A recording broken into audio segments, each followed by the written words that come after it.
Texas. Bally Sports Southwest, the heart of the fan.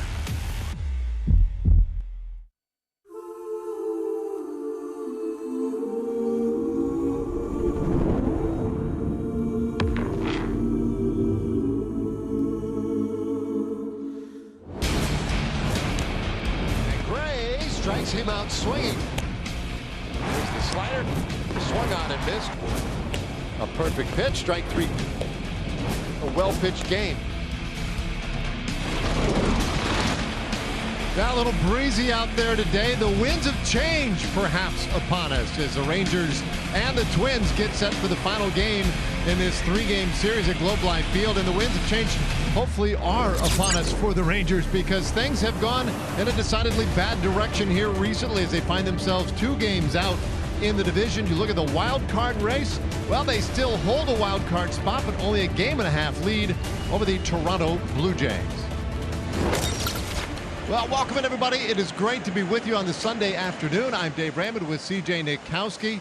The Rangers, of course, will be going with the Powder Blues today. Maybe that will help. Maybe John Gray on the mound will help. Who knows? Whatever it takes, we don't really care. The Rangers, they need a win here. Now, we do have an interesting pitching matchup.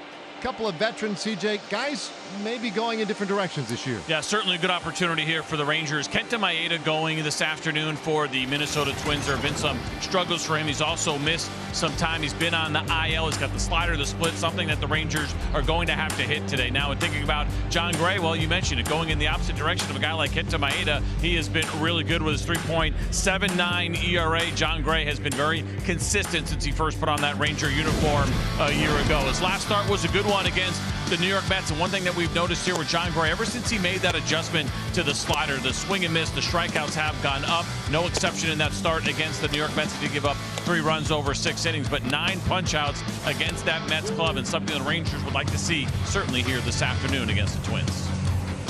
Meanwhile, on the offensive side, you have a couple of Rangers who are bumping up on some milestone moments this season. Semien, Seager, and Garcia. We'll put those 3 in the spotlight with Emily Jones when we come back.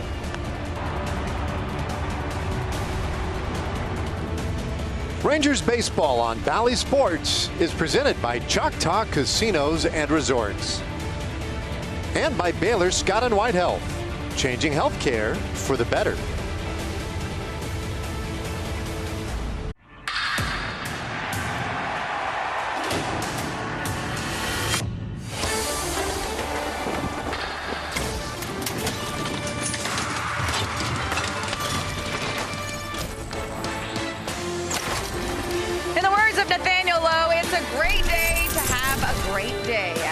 Baseball is presented by Choctaw Casinos and Resorts. It is the finale of a 3-game series between your Texas Rangers and the Minnesota Twins. The Rangers looking to salvage a game in the finale of this series against a team that has given them fits over the last couple of weeks. Bottom line, the Rangers need to get back on track, both out of that bullpen and, of course, offensively as well. And leading the way are a few guys at the top of the lineup that are having some pretty big seasons, as we see in our Shiner Box Spotlight.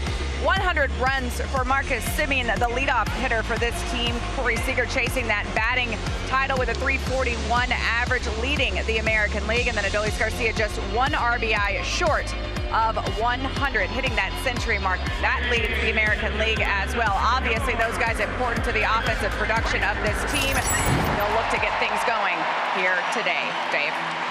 Yeah, I mean, this Rangers team, they need to get something going here today. The Rangers and Twins, final game of this series. Minnesota 71 wins and 65 losses. They have a 5-game lead in the Central over the Cleveland Guardians, and they will start it off with Edward Julian, the DH, Polanco and Royce Lewis to follow. It'll be Kepler in right field batting cleanup, Correa at short, Wallner at left field, Stevenson, Vasquez, and Joey Gallo at the bottom of the order.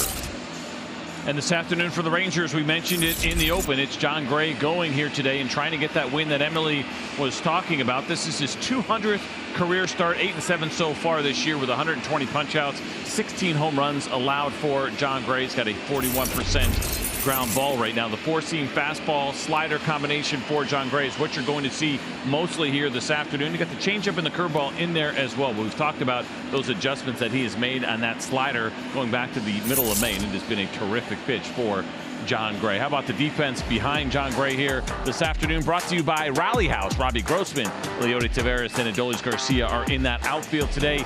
In the infield on the corners, it's going to be Josh Smith and Nathaniel Lowe. Corey Seager, Marcus Semien are up the middle, and Jonah Heim is behind the plate. Okay, looks like we're going to have a big crowd here this afternoon as well. As Rangers fans, they have enjoyed quite a ride to this point. It's been 135 games in now. The Rangers 75-60. We showed you the standings a moment ago. They're only 2 out in the division, but chasing 2 teams. The Houston Astros a game ahead of them, and they will be in town beginning tomorrow afternoon. And then the Seattle Mariners currently leading the division by 2 games. There's still a little ways to go yet. Rangers control their destiny with head-to-head games against those 2 teams. And then in the wild card race, a 4-game series coming up on the next trip with Toronto. But first things first, business here against the Twins. And Julien hits the first one down the line, and that is a fair ball. Drops in for a hit. Julien trots to second with a double. And kind of watched that a little bit. I'm not sure it would have made a difference for him and if whether or not he could have turned this into a triple, but he wasn't sure if this ball was going to stay fair. Take a look at the first pitch here of the afternoon. Not a bad pitch, a little bit of cut to it for Jon Gray, but watch Julien. Just kind of trotting out of the box, taking it easy. And then, yeah, that ball was fair by quite a bit, not even close. I don't know if it would have made a difference on an extra base, but he certainly wasn't running very hard there at all. Now the next pitch, and that's pulled foul by Jorge Polanco. So 2 pitches in, and the Twins are up there hacking against Jon Gray. And maybe that should not come as a surprise. Gray, he averages 3.64 pitches per batter faced, and that's the second lowest in the American League. He gets quick verdicts one way or the other. And he fires that one low, 1-1. So you get to 4 pitches in a plate appearance against Jon Gray, and you've done something. You've really worked him a little bit. 31 years old, his 25th start of the season. And this now the second year as a Ranger for Jon Gray.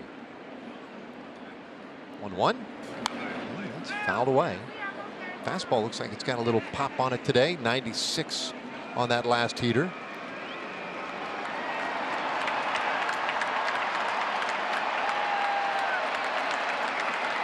Gray does get a lot of swing and miss as well. Usually it's with that slider. And here's his 1-2, and that is popped up. Corey Seager drifting out toward left field. He'll make the catch, 1 away. That's a productive out on the side of Jon Gray, where you get that pop up and you can't advance the runner, especially when you have Polanco up there hitting left-handed, and all he's trying to do is hit the ball on the ground to the right side once he gets to 2 strikes to try to advance the runner, and he couldn't do it.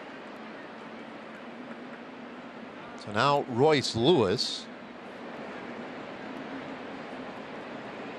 Lewis, a 24-year-old rookie who's had a really nice year. You see the numbers at the bottom of the screen there. He's bumping right up near that 300 batting average for the year. He did go 0 for 4 yesterday. It's just 1 for 8 in the series.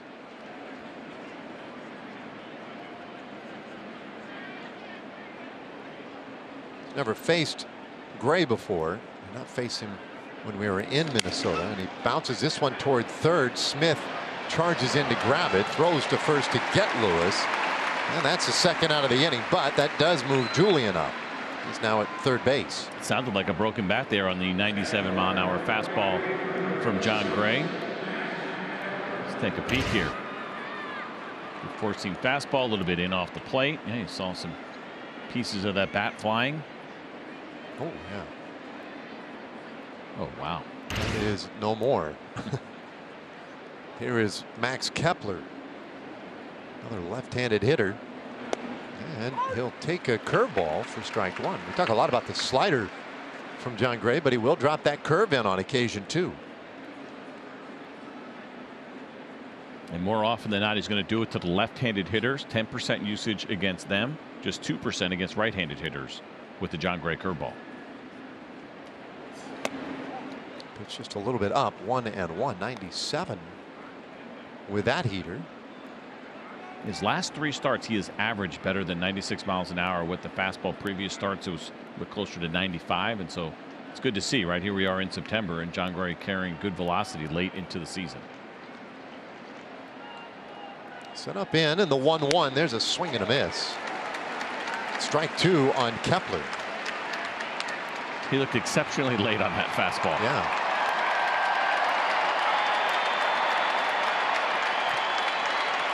I mentioned a pretty good crowd here today being implored by the scoreboard to make a little noise as Kepler quells all the excitement with a timeout. I thought he already called timeout. Did he not? I guess he didn't. He must not have. I thought on the swung when you saw the swing and the miss, and he stepped out and looked like he had asked for time. I guess not.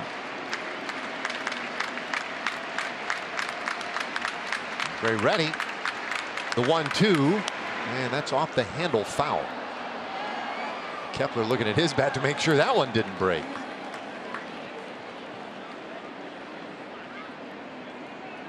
Kepler 2 for 6 in the series. Veteran outfielder, good size, good power. 21 home runs this year for Kepler. Man at third, that's Julian. He's got a huge lead. And the 1-2, a swing and a miss, and there's the strikeout on the slider for Jon Gray. So he puts up a 0 in his half of the first. These Rangers bats now coming up. Energy Rangers batting order today, and you can see Semien, Seager low per usual up top. Garcia need to get him going batting cleanup. Garver and Jonah Heim in the middle. Robbie Grossman, who's been swinging a hot bat since the All-Star break. Josh Smith, and then Leody Taveras in center field bats ninth. Kenta Maeda going this afternoon for Rocco Baldelli's club, and for the right-hander it has been a struggle. 3-7 record in his 16 starts so far this year. Good strikeouts though, 91 of those in his 78 2/3 innings. He has given up 13 home runs this year. He is a fly ball pitcher with just a 34% ground ball rate. Slider, split, 4-seamer, 2-seamer, and curveball. Those are the pitches you're going to see. The split has been the one good pitch for him this year. Just a 179 batting average against, and 34 of the 91 strikeouts have come on the split. So Maeda is set to go. Marcus Semien stepping in. He's been aggressive, it seems, lately in these first inning at bats. And he holds off on a pitch that just did catch a corner. And that was the splitter. 1 for 5 with a double yesterday for Marcus. Well, that's been his only hit in the series. He bounces this one foul. It's 0-2.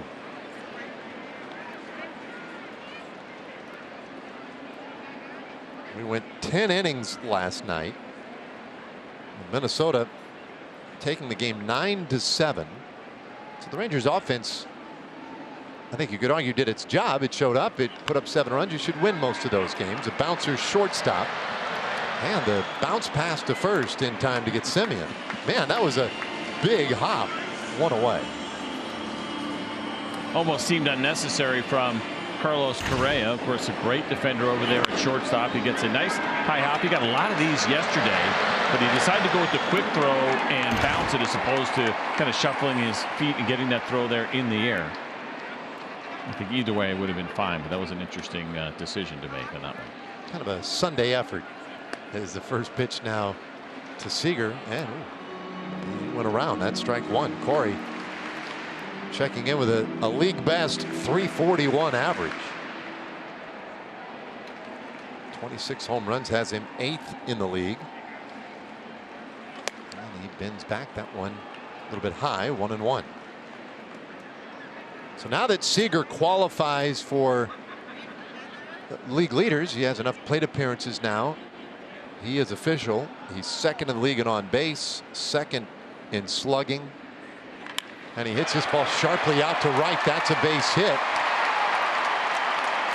Just another rocket off the bat of Corey Seager, 109 miles per hour. Now, what a way to celebrate qualifying day for Corey Seager. And this is a hanging split. Doesn't do very much at all, sitting in the middle of the plate. And, you know, Corey Seager's going to be aggressive. You can see that nice side swing there, hands straight to the ball and barreling up another one for Corey Seager.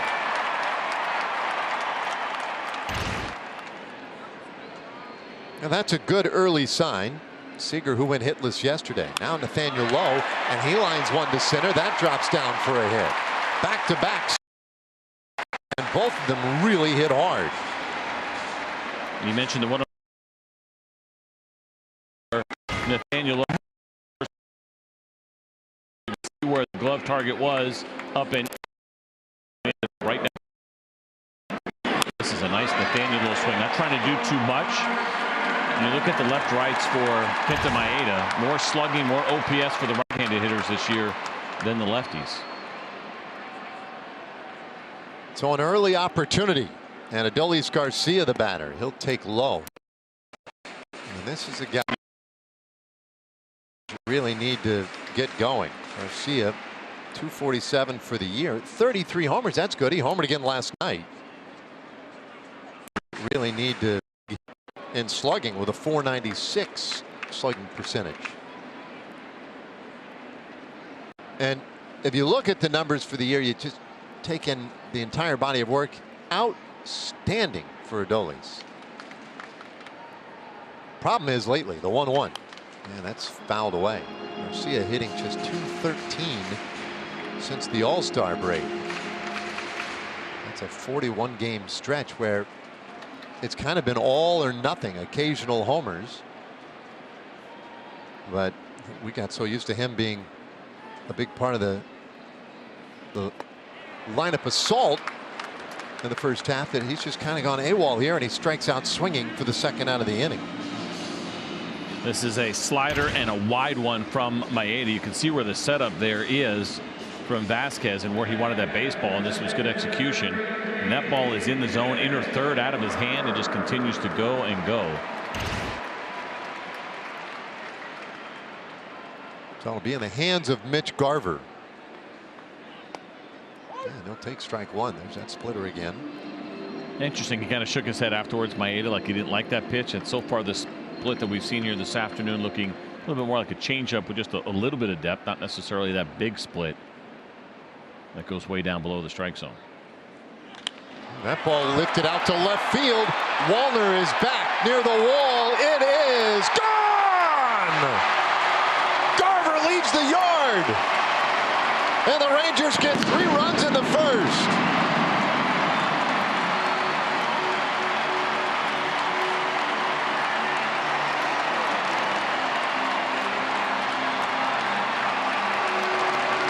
Exactly what the Rangers needed here to get things started, try to get things turned around, take advantage of opportunities. And what an opportunity for Mitch Garver. A couple of runners on, and a slider that sits right in the middle of the plate. That's the 8th time that a hitter has hit a slider out of the ballpark against Kenta Maeda. Not a very good one compared to what we just saw against Adolis Garcia.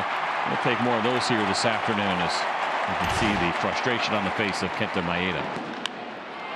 Well, Jonah Heim lines one out to center, coming on quickly and into a dive. Stevenson, and it's past him. Heading to second, Jonah Heim. He's in there with a double.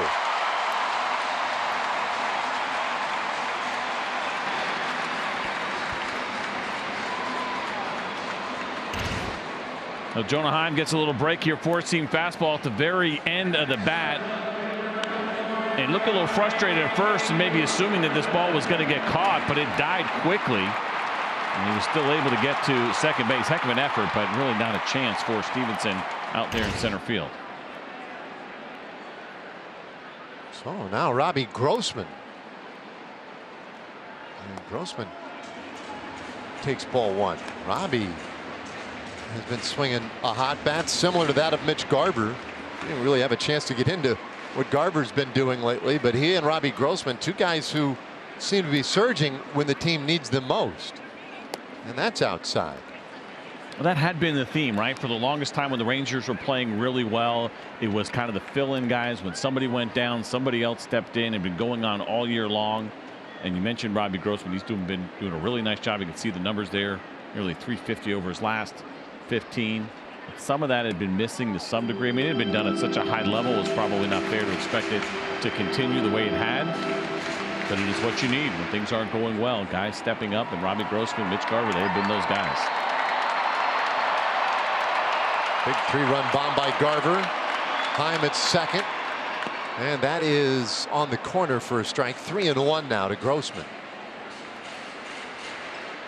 The other similarity with Garver and Grossman is that they're both former Twins. Grossman from 2016 to 2018 in Minnesota. Here's a 3-1, and that is hooked foul. And he tied into that one, but for a long strike, it's a full count.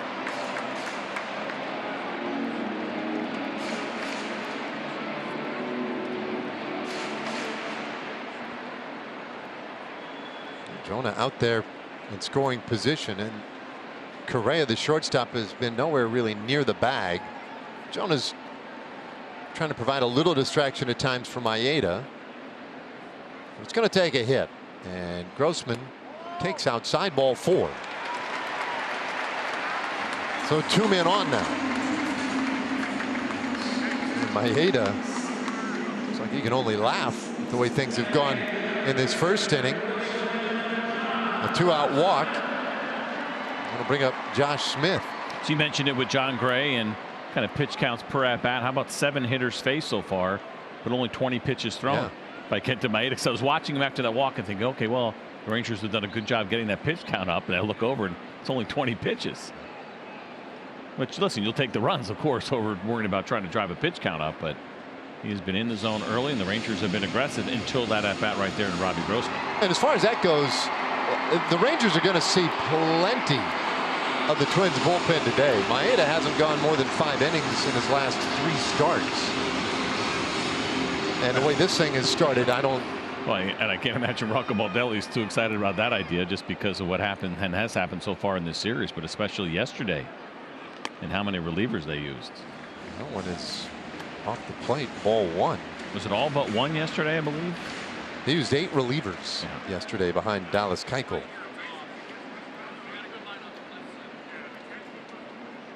1-0 pitch, and Smith takes a strike. Josh getting the start at third base today.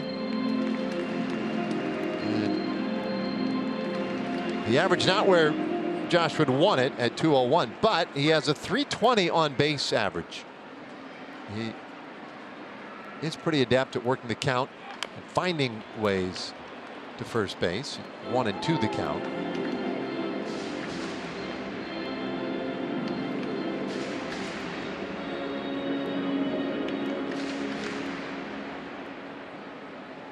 So the Rangers with 4 hits in this first inning off Maeda, as well as a walk.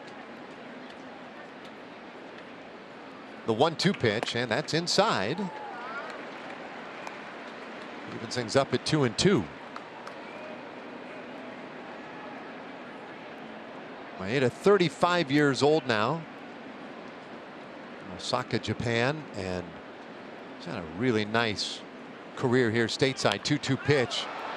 Smith pops this one up into short right field. Kepler coming in, and he'll take care of it. The inning is done. The Rangers, though, strike first today. They sure do, and they do it in a big way thanks to today's DH. Mitch Garver, slider down the middle, goes out and hooks this thing. A no-doubter 3-run shot to put the Rangers up by 3 early. Minnesota, the shortstop, number 4, Garver. Top 2, Rangers on top of the Twins, 3-0 in the finale of this 3-game series. And of course, the Houston Astros come to town for a huge 3-game set beginning tomorrow. We do know that Andrew Heaney will be on the mound for that opener against the Astros. After that, though, it is still to be determined. So a lot of different ways that this thing could go. It could be Dunning and Scherzer, keeping with the way the rotation is set as of right now. It also leaves the door open for Nathan Eovaldi coming back off of the injured list. So Boch not wanting to tie himself to a set rotation against the Astros just yet. We should know more tomorrow, but we do know it will be Heaney in the opener, guys. Yeah, it's a rare time where a TBD is kind of a potential exciting thing for the Rangers, right? More often than not, you're a couple of days away from a game, and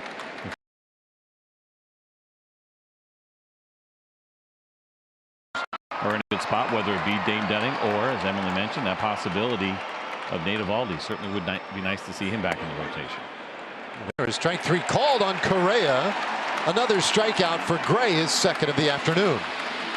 And on a really well-located fastball, notice that here this afternoon, the command on the heater has been on point. This one at 97 on the corner. You're not going to throw it any better than that. Jonah Heim didn't even have to work to get that call. Beautiful fastball from Jon Gray. So now Matt Wallner, the Twins left fielder, and he swings right through strike one. 97 again. So Jon Gray looks pretty good here early on. And the righty just misses outside with the slider. 1-1. Now we'll say this, so far watching him, and we're only a few batters into this, fastball command on point. The slider hasn't had quite the same break. He did finish off Kepler with a good one, but there's been a couple that have stayed out there arm side a little bit that haven't quite had the break that we usually see from Jon Gray. So he could be feeling for that pitch early on a little bit.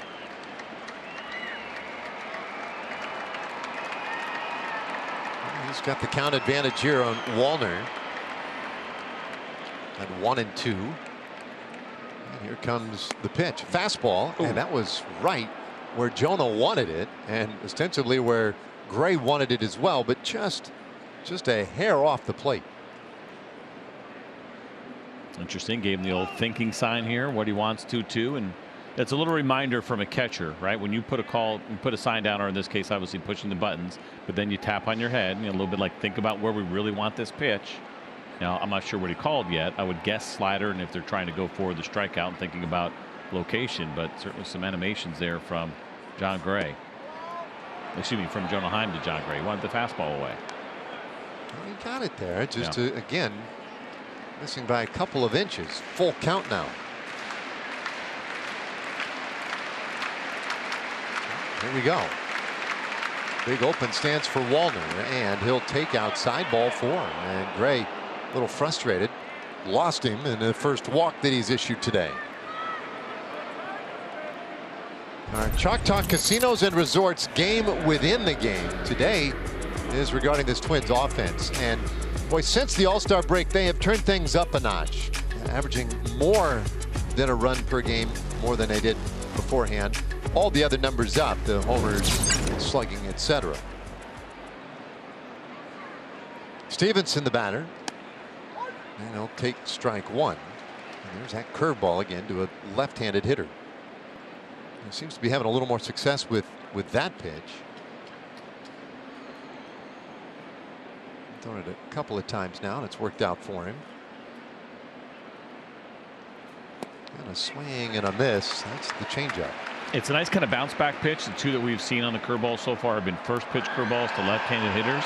They've been well located, almost to try to get that first strike. And you come back here with a really nice changeup.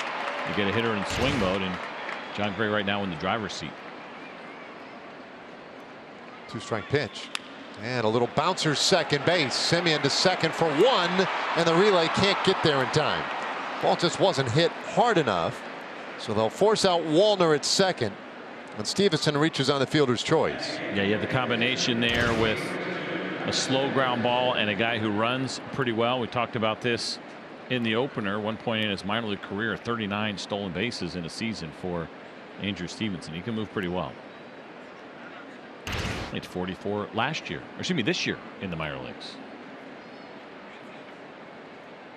He's only stolen 2 bases in this series. He takes the lead. First pitch to Vasquez. Misses for a ball.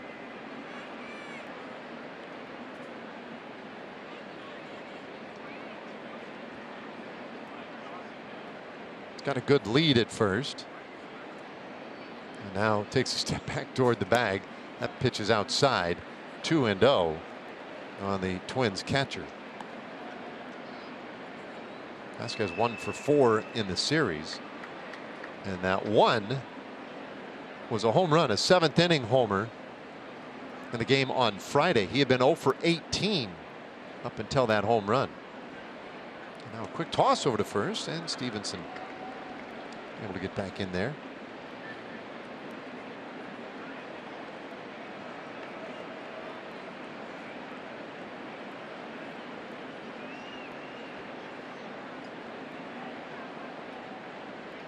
Runner goes. 2-0 is up the middle, skips off the mound. Nice stop by Semien. The throw to first in time. time. Oh, man. What a play by Marcus Semien.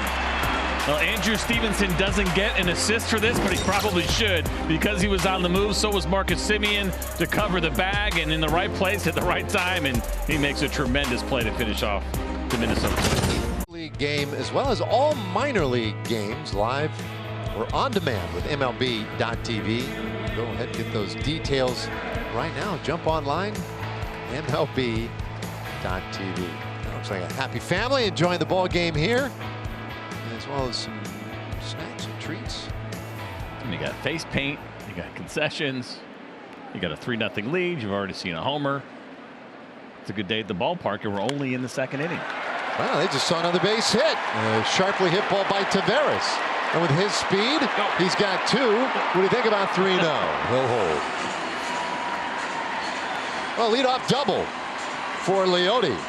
And probably the smart play, leading off the inning and nobody out. But it's so much fun to watch him run as he hits this ball pretty hard, 108 off the bat, and just scoots into kind of that left center field opening there. Kind of watching Stevenson. He played this really well. He got these kind of tough angles that you deal with at Globe Life Field, and he was in perfect position to field that ball cleanly.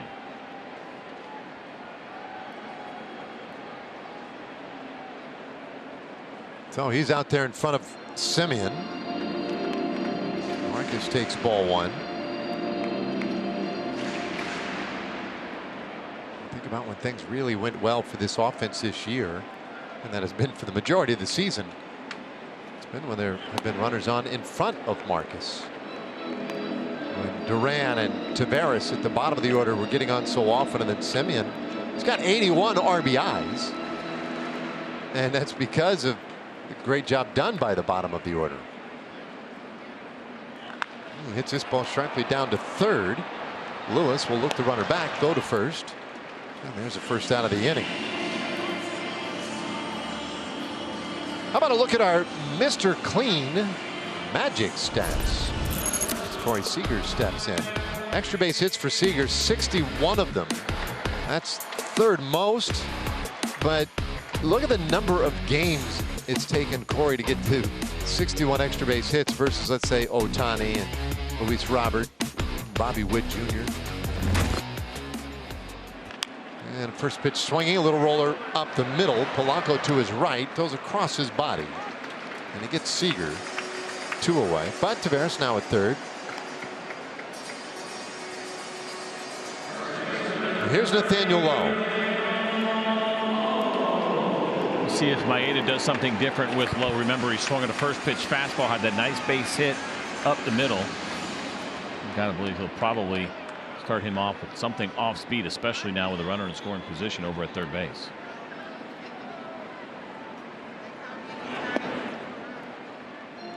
Ball 1 to Nathaniel. Lowe saw his 13-game hitting streak come to an end last night. It was his 4th streak of at least 11 games this year. It is also a career long for him. He had stretched out a hitting streak to 13 games earlier this year. Now time called by Manny Gonzalez. I think that was for him. Yeah, that was his timeout. Something in his eyes. But Lowe's gotten right back on it. Another hitting streak started today with a base hit in the first inning.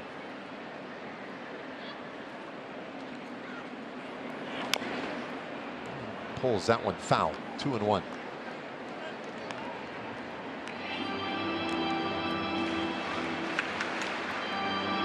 On Friday night, Lowe was wearing the red mock turtleneck. Got his hitting streak to 13 games. Today the blue mock turtleneck, short sleeve version. That's outside. Throw down at third base. Taveras was back in there in plenty of time.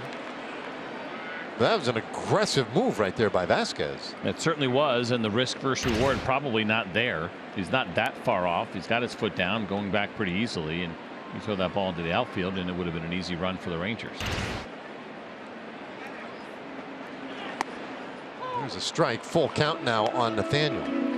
So you saw that pitch, right? Change up or split at 83 miles an hour. He threw a fastball earlier to Nathaniel that came out of the hand and registered at 91. But by the time it got to home plate, it was 83. Fastball.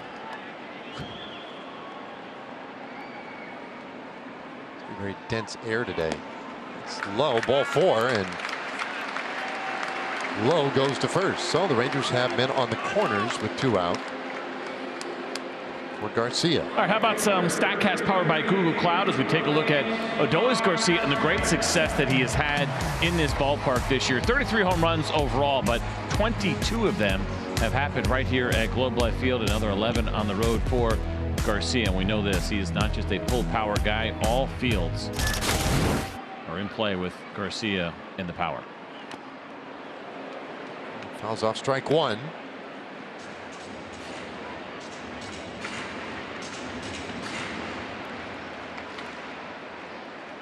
Just a 152 batting average over the last 17 games for Garcia. And that's tough. That doesn't help. That makes it a little bit harder. 0-2.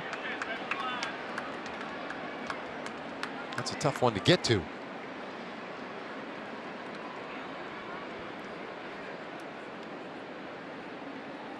There goes Lowe from first. The pitch is outside. That's a stolen base. Whoa, first of the year. How about it? Got to get a little smirk from. Come on. No, I do it all the time, actually.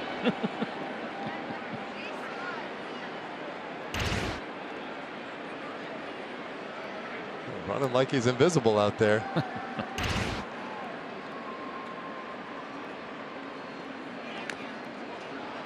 Count stays 1-2. So interesting for the Rangers, Adolis Garcia in particular, but how about the Rangers this year? They've had some real bad luck. 475 pitches that are outside the strike zone that have been called strikes this year. Second most in baseball. That's a big number.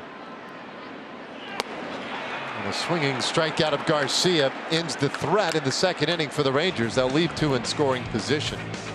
Well, we've played 2. Now the Rangers have a 3-0 lead.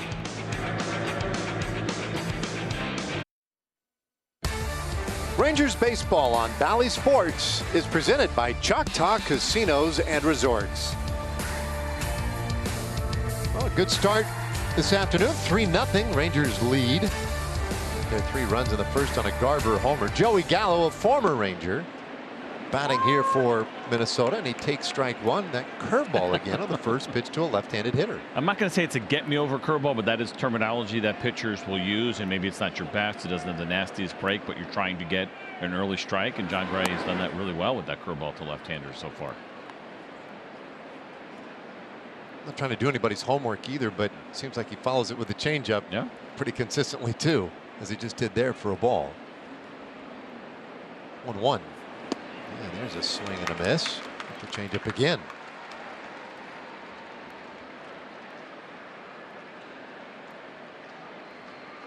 Two strikeouts so far today for Gray. I want this one low, but it's off the plate. 2-2. At least I assume that's what Jonah is asking for when he puts the glove down on the dirt like that. That is a safe assumption.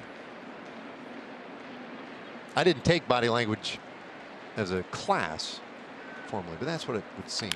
There's a bouncer first base. Lowe has it. A retired Gallo, and there's the first out of the inning. We have a moment now for Kia. The all-powerful Kia SUVs assembled in Georgia.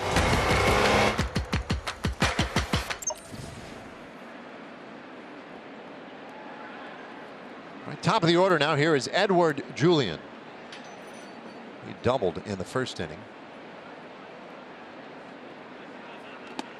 He swings right through a curveball, strike 1. He was ready for that one, and quite honestly, that wasn't the better version of the curveball. That one stayed a little flat and up in the zone, but he's the first one to go after it. And no doubt these left-handed hitters, they pay attention to the trends. You see some of those first pitch curveballs. He says if he's throwing one and if it's over the zone, I'm going for it. That time a little less predictable though. Slider following the curveball, not the changeup. That's low. 2-1 to Julien.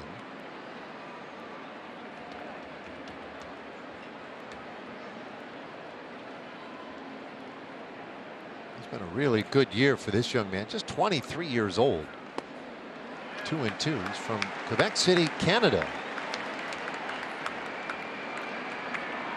Well, I bet you they pronounce his name different there, huh? Probably. A little air of sophistication somewhere in there.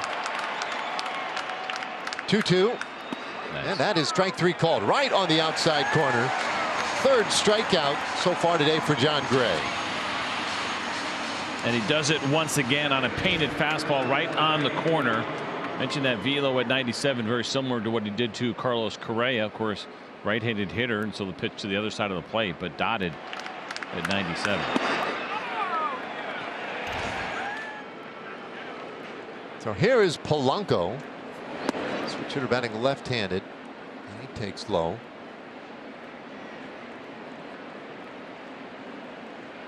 Polanco popped out in the first.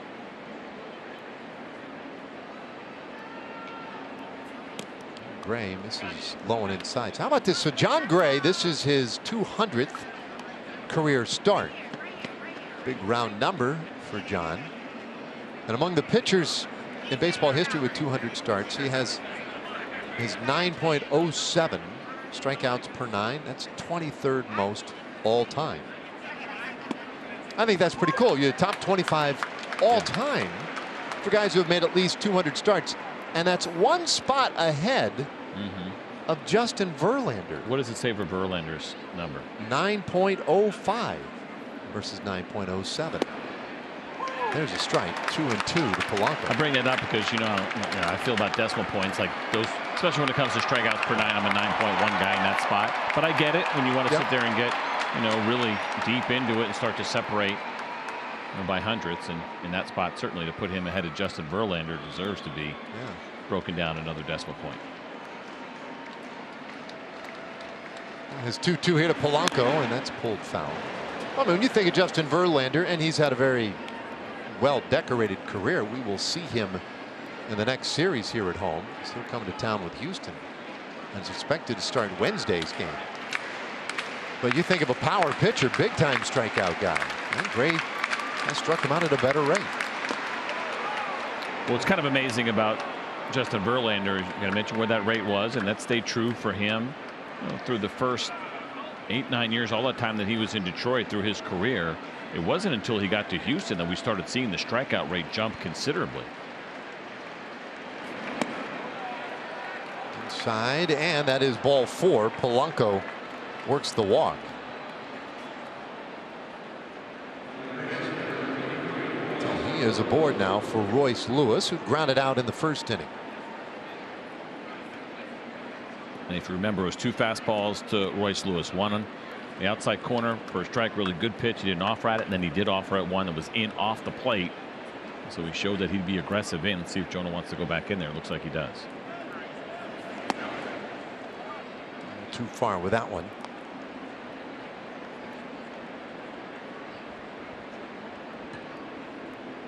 Lewis, we talked last time up about what a great season he's had this year, and the numbers are even better on the road for him.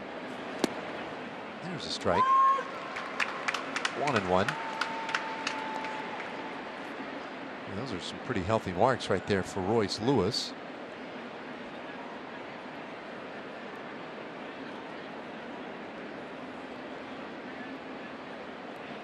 Great peeks at Polanco. Decent lead at first, but not going. And the pitch hits the outside corner for a strike. Another slider.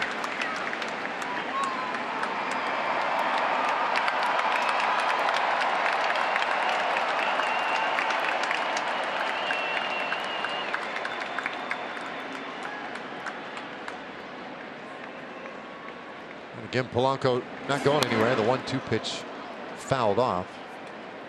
For Gray, now his second season in a Rangers uniform, signed to a 4-year deal prior to last year.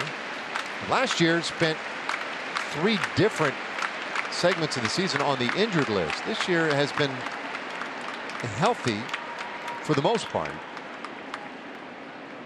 And he has turned in some good numbers. His 1-2. Little bouncer foul again. And a successful career at the University of Oklahoma. He grew up in Oklahoma. in Chandler, right there in the Oklahoma City area, and he was the 3rd overall pick by Colorado in 2013. 1-2 pitch. And did he go? No. No check on that. That was interesting.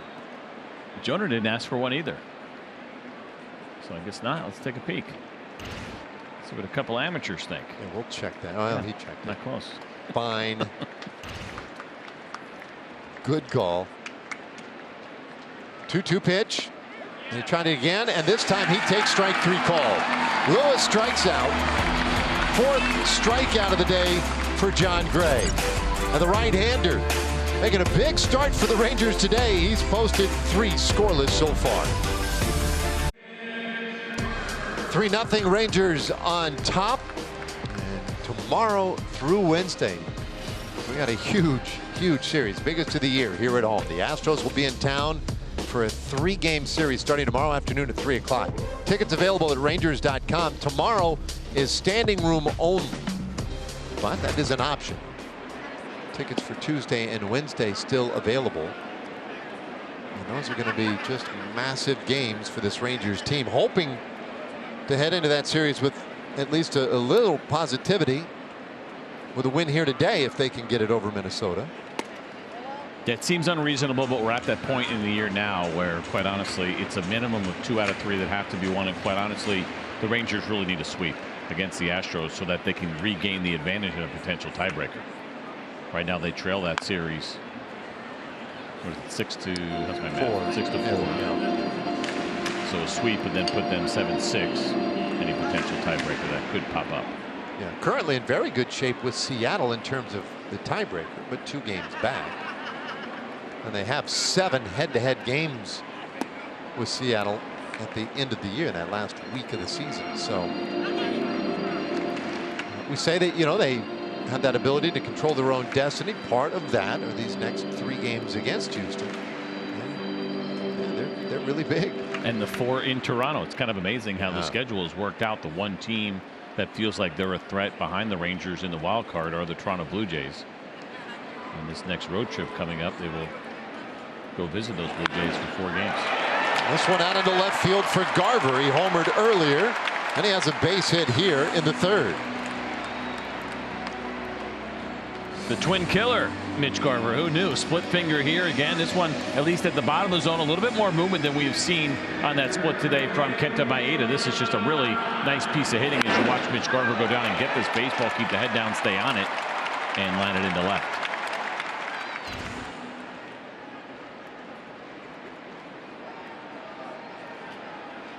So Jonah Heim now, and he'll take outside for ball. Jonah doubled in the 1st inning. Rangers already with 6 hits against Maeda. And this ball's hit out to the alley in right field. That gets down for a base hit. Garver heading to 3rd base. Jonah pedaling for 2. He's got it. His 2nd double of the game.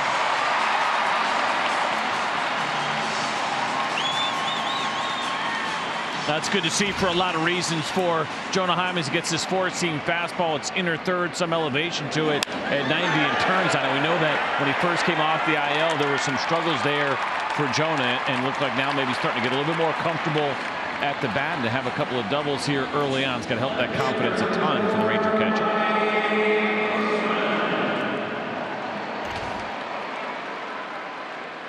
So a couple of minutes scoring position. Nobody out. And Robbie Grossman's hot bat steps in now. And he hits this one on the ground, 1st base. Gallo will see the runner Garver back, take care of Grossman for out number 1.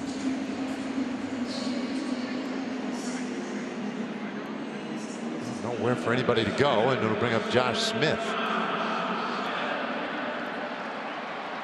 Smith flew out to right field in the 1st inning, 0 for 1.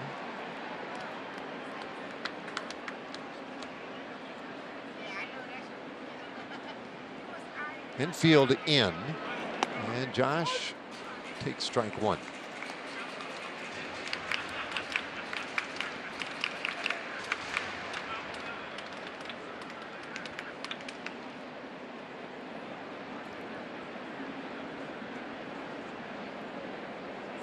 I hit it with a long hold. And that is low. And CJ, I think it was on the last road trip when I finally got the story of the batting gloves for Smith. Oh. Batting gloves and the bat. Mm-hmm. Because that is Jankowski's bat that he uses now. 1-1. And this is on the ground, and Correa has it. And he'll look everybody back, and he gets Smith. Anyway, he's fooling around one day. Picked up Jankowski's bat, threw on some batting gloves, just trying to mix it up. And that was the game we were in Houston. He hit that second deck home run. Yeah. And said, well, this works. And he's stuck with it since. Well, that's all it takes for the Rangers right now. After second and third, nobody out. Need Leody Taveras to come up big here. Leody had a double last time. Hits it on the ground, second base, and Polanco throws him out. And that is a disappointing finish to a good start. But it's still 3-0. Chevy Under the Hood time, and this afternoon we find Mr. John Gray. Favorite vegetable, okra. Favorite movie, Forrest Gump. Biggest fear, spiders. I am on board with all three of those. Fried okra is so good. Don't you agree? I'm out on the spiders. I'm out on the spiders. I just started what about okra? Can we get some love for okra? I mean, okay. Yes. Thank you. I'm not going to turn it down. I'll turn you guys it down. laid out on me. I thought But you I'm were not gonna order anti-okra and pro-spiders. I am anti-okra. Of course you are. Of course you are. I don't know about anti. I just don't love it. First of all, it's a plant, right? Yeah. And they try to turn into a food. That's right. Strike one. First problem. And then the rest is that it just doesn't taste very good. Pitch to Kepler, and he'll foul it to the left side out of play. 1-2. What about the texture? It's good texture. It's all right. I mean, really. I mean, it's hard to get excited about it. That is fair. 1-2. And that's strike three called, and Kepler knew it. I mean, he just started that walk back to the dugout. Fastball once again, and really good location from John Gray, and that velocity holding very nicely. This one once again at 97 miles an hour.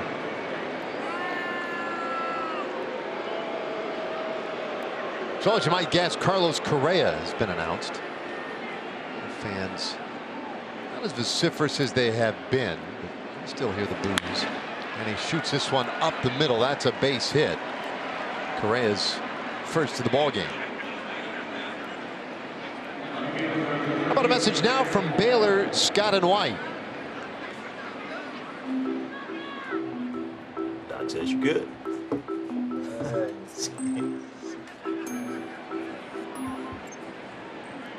And on now for Matt Wallner.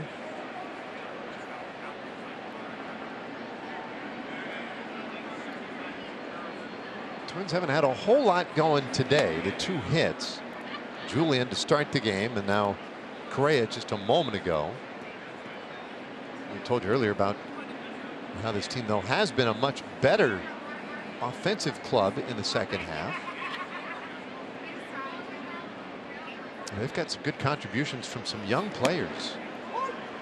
Guys with not a lot of experience, and especially in pennant races and that type of thing. Guys like Matt Wallner. He's 25 years old. He's been swinging a really hot bat lately. He'll take outside. 2-1. He was 0 for 5, or rather is 0 for 5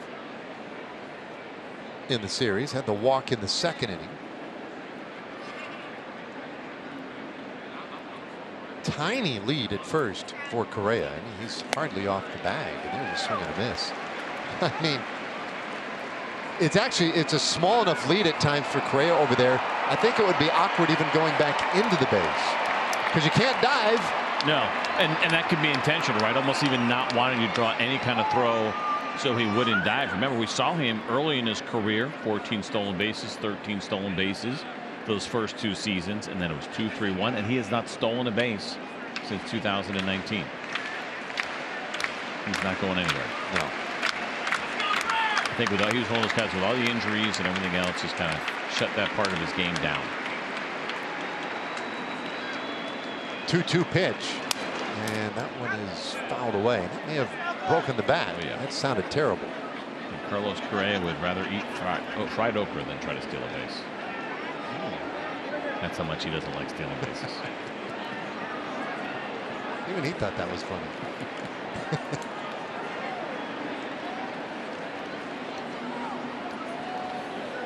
All right, so new bat, and then put a little of that sticky on the handle as quickly as you can. Or as slowly as you'd like. Yeah, see what happened there? That's good. It's good to see, because he was definitely taking way too long for that to happen. And then we get the home plate umpire, and it's Manny Gonzalez here this afternoon, kind of saying, hey, let's go. Your bat has to be ready. You don't get to go over there and do whatever you want to it. Major League Baseball has made a pretty good point about that, that you break your bat, have the next one ready to go. 2-2 pitch. Oh, that was pretty close. Just a little bit up.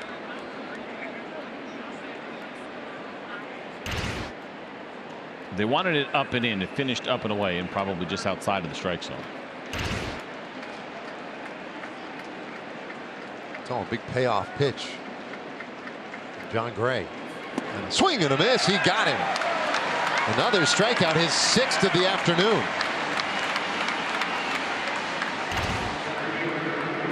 Now this is execution and what they wanted the previous pitch. They wanted the fastball in, elevated to some degree. This one is. And that's a good adjustment from John Gray. Well, his strikeout numbers lately have been pretty impressive. 9 strikeouts his last time out against the Mets. And now a comebacker, and it hits Gray. He'll scramble after it, but there's no play to be had. Everybody's safe. Stevenson aboard with an infield hit. Not the first time we've seen a ball hit back off of John Gray. No, but this was a high hopper and one that he probably should have caught. He just ends up missing. It looked like it might have caught the heel of the glove and kicked away. That's the high hop that you want, but it handcuffed him.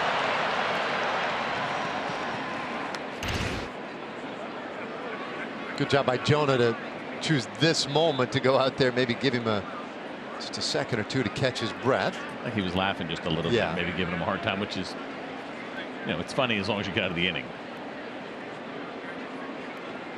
Just immediately think of Will Smith making that glove flip play the other day in New York and talking about how great athletes pitchers are, and they need a little more credit.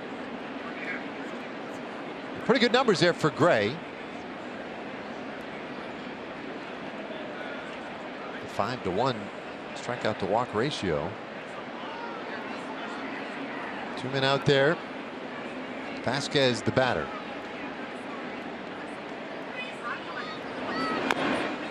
Fouls off strike 1.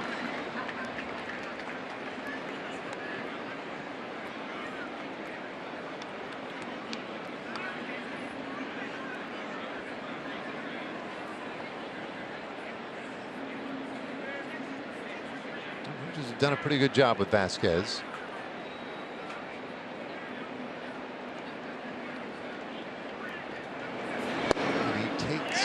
The corner. 0-2. It's a good pitch, and it's a good pitch to get a call on. It might have been just a little bit in off the plate. Vasquez didn't like it, but this is, again, 97 and really good location. Not a lot you can do with this pitch. From that angle right there, that appeared to be right on the corner.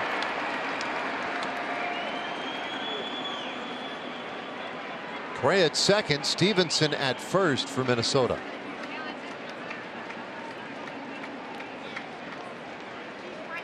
The 0-2 from Gray, and that's fouled off. No doubt the temptation was there to do it again, and Jonah called that fastball in. You get a reaction like that from a guy like Vasquez, you know he probably can't get to that pitch. And if anything, I mean, you could do it again. You probably want to go in off the plate, put him in swing mode again, or of course you can throw that slider away. But if you do, you just want to make sure it's outside of the strike zone. There it comes. And it was outside the strike zone. He gets Vasquez swinging. That's really nice work from John Gray. Perfectly executed fastballs on the inside part of the plate, then come back with the slider outside of the strike zone to finish off Vasquez. All right, time for our Ford leaderboard. Head to the bottom of the 4th inning. Marcus Semien, 201 runs scored over the last 2 seasons, most in the league. And you can see Judge, Ohtani trailing by at least a significant amount. Garcia also on this list, but he's the first since Ian Kinsler to go back-to-back years in a Rangers uniform with at least 100 runs scored. 4th time in his career that he's done it. I think what makes that impressive, though, the 2 guys in the middle there, and Aaron Judge and Shohei Ohtani, when they were driving themselves in. Of course. So many of those times, obviously, with Aaron Judge setting the American League record last year in home runs. Marcus Semien and Adolis Garcia certainly have pop, but not to that level that we've seen from those 2. So I think it makes what they've done even more impressive and speaks more to the depth of the Ranger lineup the last 2 years. He could not stop himself on that one. That was interesting. You don't see that too often from Marcus. That was a slider so far off the plate. It's kind of a stunner that he went after it. He takes low here, 1-1. Yeah, it's something he's been really good at since we've seen him put on that Ranger uniform. That's staying inside the strike zone. The average chase rate's about 29% in baseball. Marcus Semien at 21, so significantly better than league average. This one flared out over short, drops in, base hit, and so Semien is on to start the 4th inning. Maybe he'll score another run. Before Seager bats, let's check in with Emily. Well, we've had a lot of conversations with Bruce Bochy lately about the slide that this team has been in the middle of, and how do they do what they can as a staff. And he said, you're hamstrung to an extent because obviously you have your roster and it's set. We're keeping our options open and our eyes and ears and minds open to anything that could change that. That was foul. Anything that could change the mojo, the dynamic of this thing. He said, we want to dance with the ones that got us here. And so there is a desire to do that because we know what these guys are capable of. But the fact that it's not getting done at this regular basis at this point in time, they definitely have to keep their options open. So if they feel the need or if they find some way to shake this thing up, they're not afraid to do it. Yeah, no doubt. I mean, the way things have gone here, whatever it takes. I mean, certainly you want to see the guys that are here in uniform right now. Of course, the ones that kind of take care of it, especially down the bullpen, and maybe it means mixing and matching some of the roles a little bit, using guys differently, but really nothing you can do at this point outside of what's already in your system as we ring through September. Fly ball out into left field. Wallner toward the line. He'll make the catch in fair territory. And Semien has to hold first. So some of the struggles that Emily was talking about, what we have seen here with the Rangers lately, go back to August 15th when the Rangers were in first place and had a sizable lead over the Houston Astros, but especially the Seattle Mariners, 7.5 games. And here we are today now on September 3rd. And in just that short amount of time, about 18 days, the Mariners have picked up 9.5 games. Now, they've been playing some pretty incredible baseball during that time. Rangers 3-12 over their last 15, just 3 losses for the Mariners over that time. That is quite a swing. Both sides of it. I mean, everyone's going to go through their lows over the course of the season, but the way the Mariners are timing obviously could not have been better to get things turned around and get on fire. But it's perspective, right? I mean, you and I now are thinking about when we first started doing this and the Rangers finishing under 500 in each of the first 6 years. You get so excited about the way the first 3 or 4 months of the season went, and you're expecting to win a division. But if you change your perspective and look big picture, like Bruce Bochy said, there's not a position he'd rather be in. Of course, you want to be in first place, but as far as the postseason outlook for this team is still really strong. Get Nate Eovaldi back into that rotation, and you think about getting there and then what kind of damage you could potentially do. This team will have a shot. 2-1 on Lowe.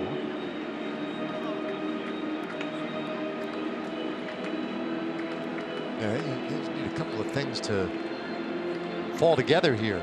It looked like maybe they had righted things in New York, only then to lose that last game in New York, kind of a heartbreaking fashion. 2-1, and that's bounced up the middle. Polanco has it. They'll flip the second one, and the good strong arm of Correa good enough to complete the double play. 4-6-3. 5th inning coming up here this afternoon. It's 3-0. All right, welcome to the 5th inning presented by Audi here at Globe Life Field. Let's go ahead and take a look at Jon Gray and some of the things that he has done here this afternoon. We've been talking about these first pitch curveballs to left-handers. The only 4 that he has thrown have been the first pitch to lefties and inside the strike zone. 3 of those were taken. 1 was swung on. Now with Joey Gallo coming up, I don't know necessarily if we'll see him go to it. One of those things because he doesn't do it very often. Maybe just first time around as he gives Joey Gallo a changeup there. When you're sitting here, you're game planning for Jon Gray. You're worried about the slider. You're worried about the fastball. And I think just today in particular, decide, you know what, I'm going to throw some of these lefties off, a little first pitch wrinkle to get ahead, and it's worked really well. It's been efficient for Jon Gray. There's 1 strike pitch to Gallo and a bouncer on that first base side. Low, flips it to Gray, and that is out number 1. Time now for our T-Mobile coverage cam and taking a look at Jon Gray's afternoon here and the strikeouts that he has racked up so far here against the Minnesota Twins. He is being good. There's a nasty slider down and in. And how about painting some fastballs here today and the strikeouts looking against the Minnesota Twins? You see a handful of them here today for Jon Gray. He has been on exactly what the Rangers have needed so far through 4 1/3 innings. First pitch swinging, and Julien has his 2nd hit of the game. Twins with another base runner. It'll bring up Jorge Polanco. For Jon Gray, just the very notion that when he went out for the 2nd inning today, he had a lead. Not only had a lead, he had a 3-0 lead. It's kind of uncharted territory recently for him, and maybe a little freeing. He's gone right after hitters, and he runs that one inside. Last 5 starts for Gray,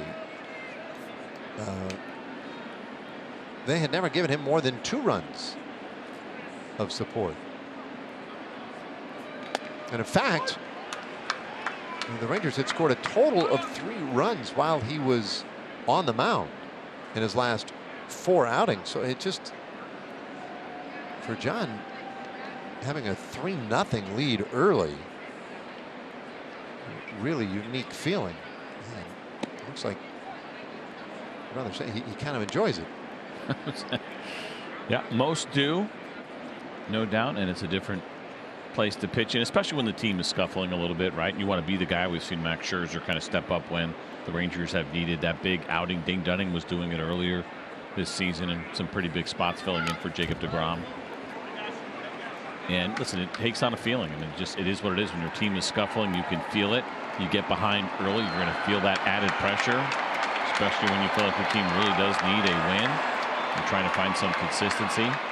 So to have the lead, yeah, preach up a little bit. I mean, Jon Gray continues to look locked in. 2-2 to Polanco.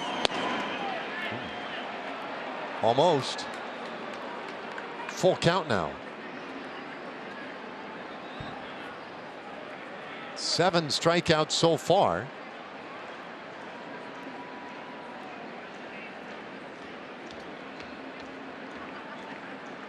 Julien off first. Here's the payoff. And that's low. And he's walked Polanco. So for Jon Gray, as he goes through this Minnesota Twins order for a 3rd time, an area for him where he's been pretty successful. When you look at the batting average against, 1st, 2nd, 3rd time through, well, for Jon Gray, 227. It's actually the best of the group. That's where he stands right now, but a base hit and a walk so far here in the 5th inning. 3rd time through, and Mike Maddox coming out now for a visit. Well, all he needs is a ground ball now. Today, the strikeout's been the big part of the attack for Jon. But a ground ball here, and he could be out of the inning. One quick way to get it done.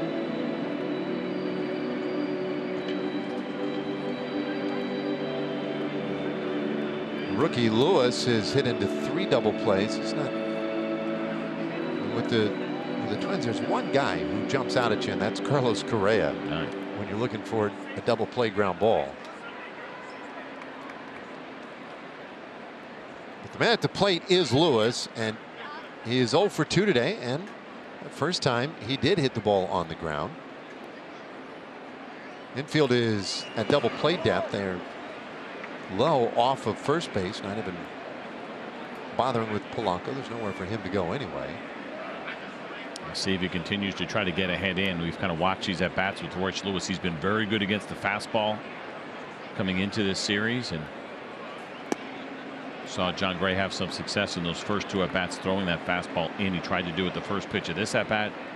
Royce Lewis took it, went back to the slider. It was almost like a couple of strikeout pitches that he just threw to start off an at bat. Now he needs to get in the zone here against the guy again who's been all over fastballs lately. 2-1, and that was the fastball. Looks like he got a piece of Manny Gonzalez, our plate umpire, once he was fouled off. Four-seam fastball, slightly elevated, the foul tip, and yeah, right to the mask of Manny Gonzalez. He's got the hockey style. Even the umpires kind of go a couple different ways with this. As now head athletic trainer for the Rangers, Matt Lucero, comes out to check on Gonzalez, but he's smiling, so that's good news.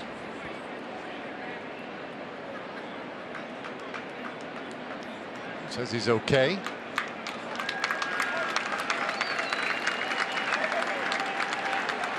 Umpires, they do their best to be very discreet about these types of things. They don't want any attention for that. They don't want anybody even noticing, I think, for the most part, when they get dinged like that. But he had the concern of everybody in that area. So he's okay. 2-1 to Lewis. And this is in the air, out to right field. That takes Garcia to the wall. It is gone.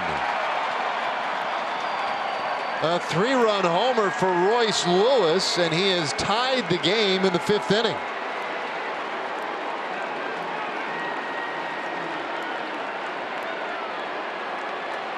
We had that long break after the foul ball that went off the mask of Manny Gonzalez. And Jon Gray comes back with a 2-1 slider. Now he wants this one in the zone. Not a bad pitch, maybe slightly elevated. Wouldn't mind seeing that down a little bit, but this is an impressive piece of hitting to go to the opposite field with power on a 2-1 slider for Royce Lewis. He just did keep that fair too. For a moment, I wondered if that might slice away on him just a little bit. Kepler, the batter, with the bases empty, and he takes a big swing. High pop up back of second base. Seager will take care of it. 2 gone.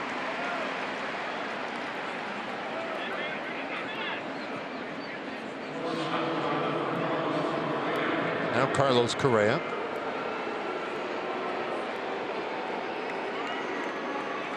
One for 2 today. He had the base hit his last time up in the 4th inning. 3 runs, 5 hits for Minnesota. 3 runs, 8 hits for the Rangers. And this one on the ground and threw into right field. A base hit for Correa. That 3 swings on 3 straight pitches now. The home run, the pop out, and then that single. Yeah, I believe so. Coming out aggressive here against Jon Gray. Nobody throwing, but these baseballs.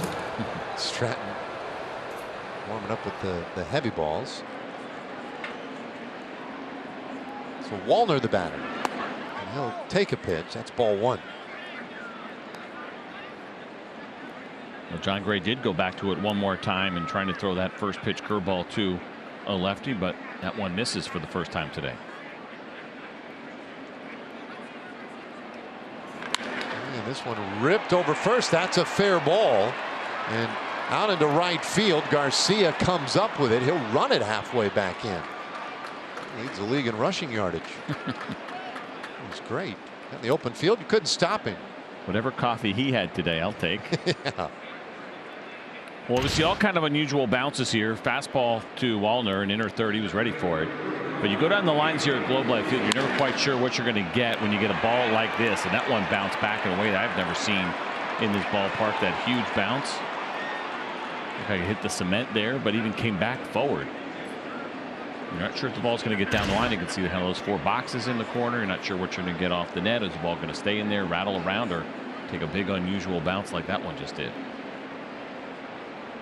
Stevenson, the hitter, and he'll take outside a changeup for ball one. Stevenson has reached on a fielder's choice and an infield hit. He had the hit that came back up the middle and hit Gray's glove, kind of the heel of the glove bounced off him. Inside, 2-0. So 87 pitches here for John Gray, and now some action down in that Ranger bullpen. It's the left-hander Brock Burke getting going.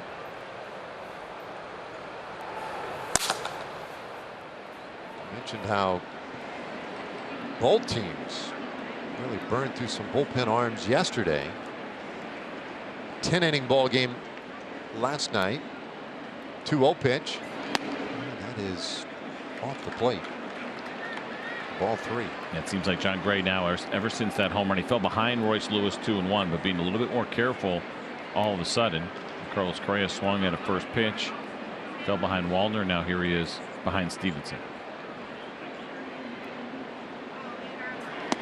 That's a strike. The teams combined yesterday to use 14 relief pitchers.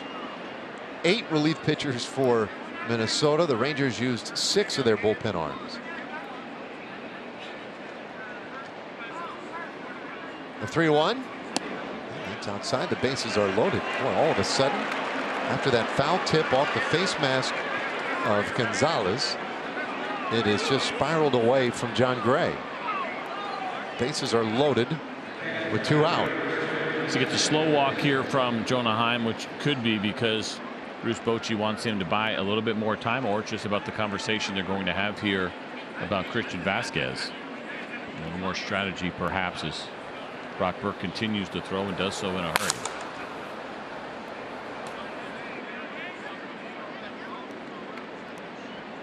This figures to be a pretty critical moment in the ball game. Bases loaded, 2 out, and the veteran hitter Christian Vasquez. See there, Mike Maddox looking down, wants to confirm whether or not Brock Burke is ready. You take the head off the hat, you get the matching head off the hat. The hat off the head. What'd I say? You can't take the head off the hat. You cannot take your head off your head. That's a good point, Dave. Sorry about that. Don't do that. That would be disturbing. Take your hat off your head. But that is the universal sign of baseball. I wonder who thought of that one. I don't know. Gotta get some history. I've always wondered that. What if it's just the opposite? No, not ready. You hold up the hat. I should think, like, you know, would it be like a thumbs up would kind of be, but maybe just a little bit too confusing. Something you could see from far away, no doubt, in a bullpen.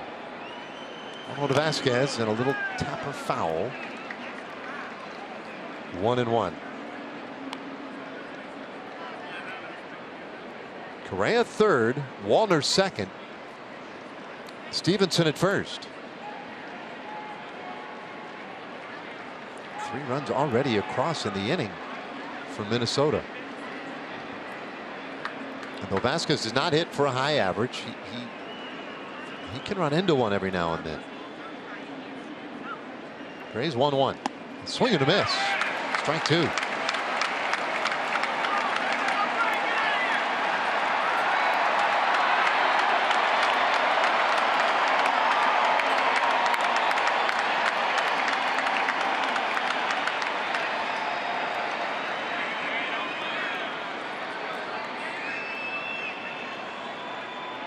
John Gray's he's got some options here, whether he wants to use that slider once again. Fastball in off the plate to tie a guy like Vasquez up.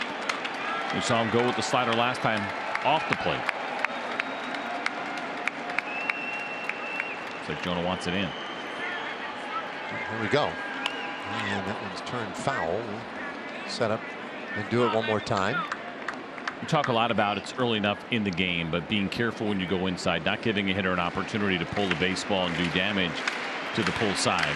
But I think with a guy like Vasquez, you execute that fastball well, and you can get in on him. I think there's a confidence there for both Jonah Heim and John Gray, but it also now, once again, has set up the ability to potentially use the slider away. Pitch. Yeah, that's down the right side, foul.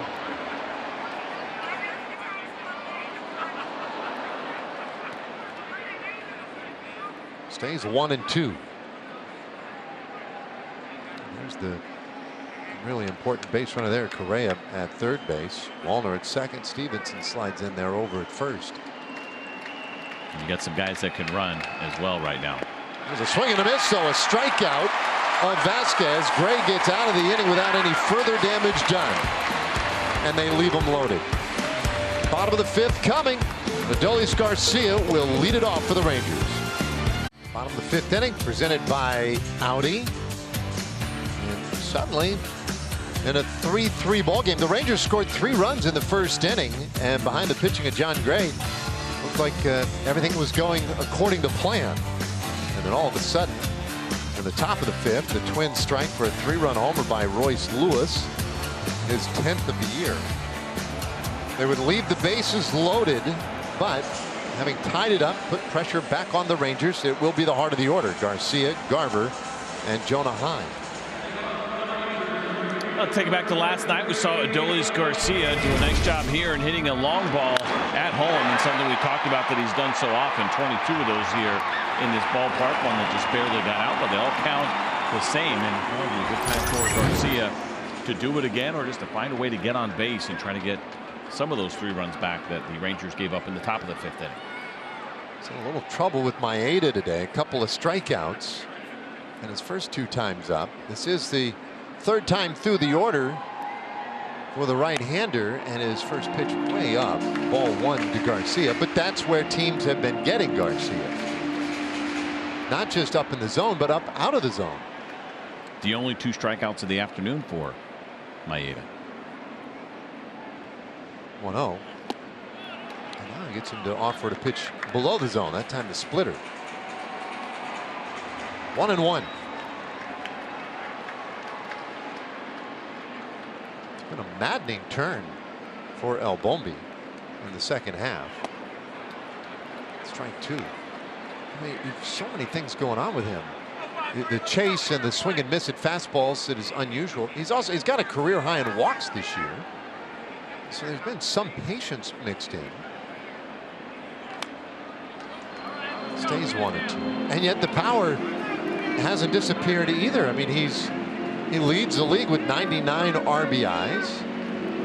He's got a career high 33 homers. The 1-2 pitch, and that's low and in.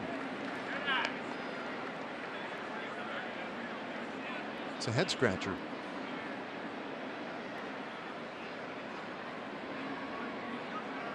Maeda, meanwhile, the pitch count has been well under control for him. Look out. Buzz the tower there on Adolis. Full count. Yep, after that first one, 25 pitches, and we had talked about it. It looked like the Rangers had a real opportunity to get to him and put a lot of pressure on Kenta Maeda, but since then he has settled in nicely. He strikes out Garcia again, his 3rd strikeout of Adolis. 1 away. 92-mile-an-hour fastball. This one looks like it's got a little bit of cut to it. Top of the zone, you can see where it finished, but that one was in the strike zone, and you're seeing it now with some consistency in teams attacking Adolis Garcia. Fastballs up, especially after 2 strikes. For a while, we saw that kind of consistency of going inside to him and in off the plate. There's a flare out into left field. Base hit for Garver. He is 3 for 3 today. Had the 3-run homer in the first, and now a couple of singles. Man. It sounds like he may have broken the bat on this one. You're going to see a pitch that is in off the plate at 93 miles an hour. 2-seam fastball. Oh, looks like there's a crack in that bat. That's okay with Mitch Garver.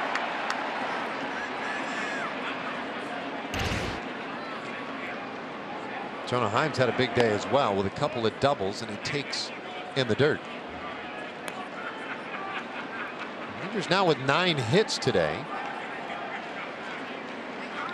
Just in the 5th inning.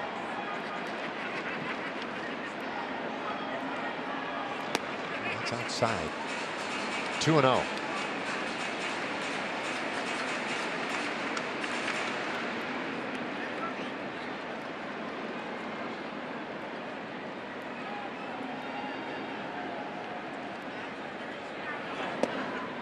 Maeda finds the inside corner. So the Rangers, they need one more hit to get into double digits in hits today. It would be their 63rd game this year with double-digit hits, and they've led Major League Baseball that way all year. That is a strike. 2-2 on Jonah. Back-to-back splits to Jonah. And you can see he's pretty frustrated by it. The first one cut into him. It was a 2-0 pitch that he probably would like to have taken a shot at, and then that one kind of stayed straight. Might have been slightly off the plate. Pitch to Heim, and there's a swing and a little flare over to third base. The throw to second was high, and so they're only able to get the force out of Garver. Lewis, it was kind of a weird play, an inside-out swing there with Jonah, so they avoid the double play anyway. Yeah, not a great throw here from Lewis, and he probably had some time with Jonah Heim running. He gets a nice high hop. He just pushed that throw a little bit. Carlos Correa gets back down on the bag in time to retire Mitch Garver. So for the moment anyway, keeps the inning alive. See if Grossman can take advantage of that. Robbie has walked and grounded out today.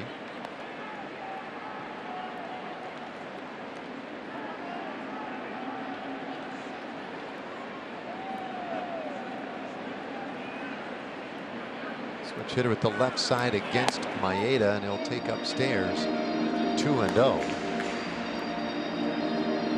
CJ mentioned it earlier with Grossman, but he's on a run now. Last 15 games hitting nearly 350. There's been some extra base power in there as well. Take a strike. It's 2-1. And that's not unusual either for Robbie. He'll work a count a little bit.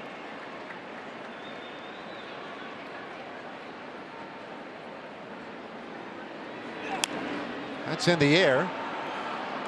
Out into short left field. Correa able to get to it, and it ends the inning. The Rangers will leave a man. So 5 innings down. We will move it along to the 6th this afternoon. A 3-3 ball game. More positive injury news as Jonah Heim today took live BP from the right side of the plate. Looked to be in good form. Of course, he's only been hitting from the left side since that wrist injury, and Boch said he could start as early as today, hitting from both sides of the plate. So we've talked about the pain tolerance for Jonah Heim, obviously doing everything he can to be in this lineup on a daily basis and contribute as much as possible. So he'll resume from that right side as early as today, guys. Yeah, maybe we'll see it. 3 left-handed relievers down there for the Minnesota Twins. Perhaps there'll be an opportunity. I would assume if I'm Rocco Baldelli, I may try to push that a little bit. As Brock Burke now on for the Rangers, 46th time this year. 10 home runs allowed for Burke in his 54 and a third innings. 4-seam fastball, slider, changeup, and 2-seamer are in the mix. Fastball's sat at 95 this year. Gallo lifted for a pinch hitter as Donovan Solano pops up the first pitch he sees, and Jonah takes care of it. A little foul pop out for out number 1. Let's go ahead and take a look at the Rangers bullpen tracker, and certainly a lot of work done over the last couple of days, but Martin Perez did a nice job and could be available if needed. Will Smith certainly. Brock Burke obviously in there now. Chris Stratton at 25. Maybe try to stay away from him. Aroldis Chapman 19. The back-to-back days haven't been great for him. There's been a lot of usage there lately, but still plenty of arms to help finish out this game.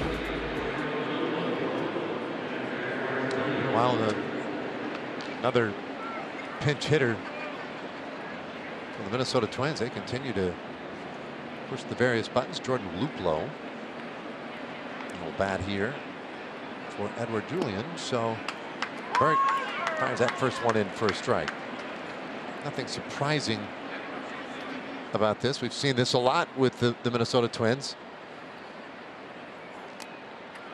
0-2 the count. To a degree, I think, you know, if you're Bruce Bochy, you can almost force their hand at times just by the handedness of the pitcher, saying, listen, if we want to get this guy out of the game, just bring in a lefty or righty, whatever the case, because they definitely stick to that platoon advantage style. I mean, almost robotically. I thought Boch did a really nice job when the Rangers played the San Francisco Giants, who play a similar style of baseball, and kind of put them in a spot to make those decisions significantly earlier. Was it Andrew Heaney that got taken out of the game in the second inning, and it paid dividends later in the game, because then the Giants did not have the matchups they needed and wanted against the Ranger bullpen, because they already pinch hit so early in the game. And a 6th inning here, maybe that same potential later in this one. We'll see. It seems early in a way to me, but we'll see. We'll see what happens. Ball and 2 strikes on Luplow, with Polanco waiting on deck, a switch hitter. The Giants are doing it. I mean, it's wild to think they would do it in the 2nd and 3rd innings. But I guess if you believe in it and you stick to it, I don't know if you try to guess or pick your spots. I think that's when you do get yourself a little bit in trouble. And so if you have a system, methodic about it, and just go ahead and make your moves. And that's a little bit more of that analytics influence in the game. To try to pick spots, just do it all the time and stay consistent with what the numbers tell you. Well, and you know, you can anticipate if you're on one side or the other, also who may be available out of a bullpen. You know, what kind of righty influence might there be late in the game? Well, lefty influence. 1-2 pitch, and that's pulled foul. The Rangers are definitely, they lean left, especially in close late games. What with Smith and Chapman, the 2 highest of leverage pitchers that they like to use. And so you look at it from the standpoint of, it's a tie game, 6th inning. It's only going to be high leverage from this point. There's a swing and a miss. Luplow strikes out, 2 away. Good fastball here at 97 miles an hour from Brock Burke. Finishes up and away. Looked like Jonah may have wanted this up and in, but still up is what works here against Luplow to finish him off. And you know, part of the reason too, I think we see the pinch hitters, especially against Brock Burke, is that the strikeout rate goes down considerably for him against right-handed hitters. He nearly gets cut in half compared to what he could do against lefties. Ball smash just foul by Polanco. He's walked a couple of times in today's game. Last time he walked, that was just in front of the Royce Lewis home run that tied the game. Each team with a 3-run homer today. And that's in the air, foul and out of play. 0-2 on Polanco.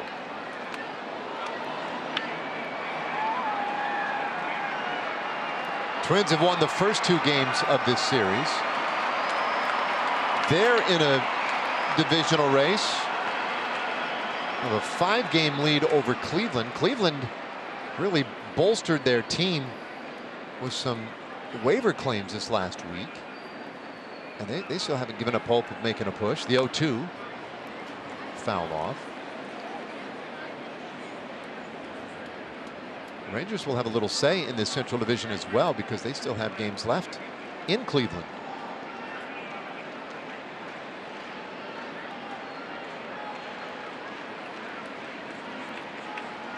Burks 0-2, and that's high. Yeah, I'm very fascinated to see how it plays out in the Central after everything that Cleveland did. We talked about it a little bit on Friday, and the big moves that they made in bringing in those 3 players from the Angels, 3 pitchers, and Giolito, Matt Moore, and Ronaldo Lopez, and if that has an impact on the division. And a strikeout of Polanco is a perfect 6th inning for Burke. And nice work here from Brock Burke, bouncing back from that last outing and getting a couple of strikeouts. This time he goes with the slider in the dirt, and Polanco chasing. AT&T Fiber fast pitch, and taking a look at the Minnesota Twins, kind of unusual here. You see they're better than 1,200 strikeouts by their pitchers this year, most in baseball, with their hitters matching that as well, better than 1,400 strikeouts on the season. Only twice in Major League Baseball history have we seen a team lead in both pitching strikeouts and hitting strikeouts, and it was done by the Cubs 2 different times. 2002 they were a 5th place team, but in 2015 when the Chicago Cubs did it, well, they were a team that lost in the National League Championship Series. They were a postseason. Yeah, that's right. They were a postseason team that year. Of course, then went on to win the World Series the next year. But not something you see very often. Not exactly how you would draw it up either. But the Minnesota Twins so far doing it. Well, Cole Sands is the new pitcher for Minnesota, and he gets that one in for a strike. 1-1 the count to Smith. Donovan Solano stays in the game at first base after hitting for Gallo. It could be a good opportunity here for Smith, as Sands has really struggled against left-handed hitters. .983 OPS for them this season. And it's only been 14 games in 19 2/3 innings. The lefties have done damage. He's done a very nice job against the right-handed hitters. Just a 189 batting average against. Wildly outside. 3-1 now to Smith. So Sands, the first man up out of the bullpen this afternoon for Minnesota. Both teams into the pen. The 3-1. And Josh takes a strike. Full count. Rangers haven't scored since the first inning. They've had chances. That's inside corner. Strike 3 called. Smith down looking. 1 away. Leody Taveras coming up. And let's hear from Champion Energy. High knees. High knees. Proud chest, high knees. Proud chest, high knees. The holdovers. Taveras takes a backdoor breaking ball just off the plate. A double earlier, a ground out in the 3rd inning.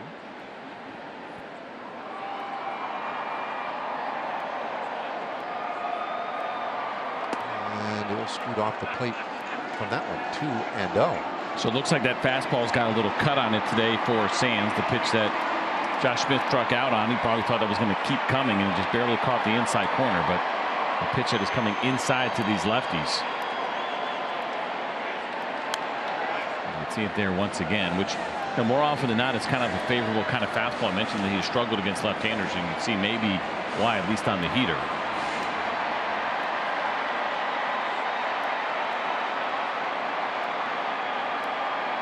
One out, nobody on in a tie game. It's 2-2. We may see Sands for a couple of innings. Talked about the usage of the bullpens in yesterday's game, and he's a guy in his last 2 outings. Went 2 innings in each of them. So the former 5th rounder back in 2018. He may be crucial to the outcome of this game. 2-2, and that is in the air, center field. Stevenson back, and he measures it for out number 2. Yeah, you bring up a good point. I mentioned we haven't seen him very much this season. 14 total games for Sands, but in 7 of those he's got at least 2 innings. In the position that they're in right now, after all those arms that they used yesterday, there's a good chance that we will see him for more than just 1.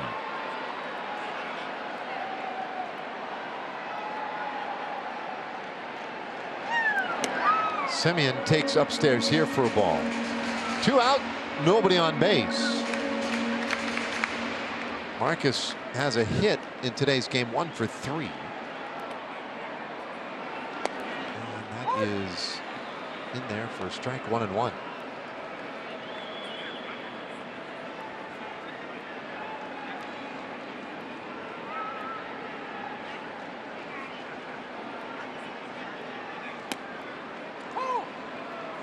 Strike 2. It's been pretty thin pickings in this series for the top of the order for the Rangers. It's been part of the problem. Although today, all 3 of the top 3 hitters, at least with hits, Seager and Lowe both scored. And coming into today's game, each of them had just 1 hit in the series. Same with Adolis Garcia. That is just off the plate. Full count now on Marcus. That's a good take on the slider. We saw Marcus earlier in this game against Kenta Maeda chase a slider was pretty far outside of the strike zone. That one a lot closer.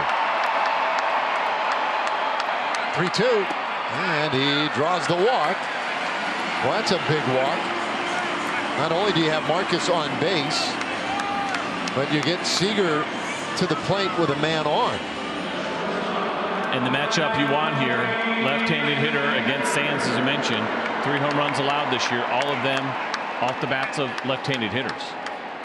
You see the reaction there by Baldelli. He did not want to see this come up this inning. First pitch, and Seager smashes that one just over second. That's a base hit. Semien stops at second, but the Rangers with a couple of 2-out base runners. Not uncommon to see this at all from Corey Seager. Second highest rated offering at first pitches in an at-bat. It's a split finger, and he's on it. And the inning continues. There was no action down in the Minnesota Twins bullpen, but their pitching coach Pete Mackey is going to come out and talk to Sands and figure out exactly how they want to go after Nathaniel Lowe in this big spot.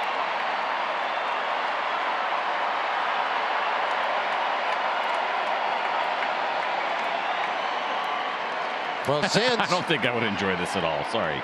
So he's got hand over the face, but he's like 3 inches from the pitcher's face. I'm out on that idea. Back it up a little bit. Well, Sands pitched against the Rangers last Friday when we were in Minnesota. He finished off the final 2 innings of that game. It was a ball game that the Twins won handily, 12-2. But one of the guys he faced in that game was Nathaniel Lowe, and Lowe delivered a base hit in the 8th inning of that game. The Rangers hoping maybe he could deliver right here, and he'll take inside, ball 1. Tie game with Semien at second base and Corey Seager at first.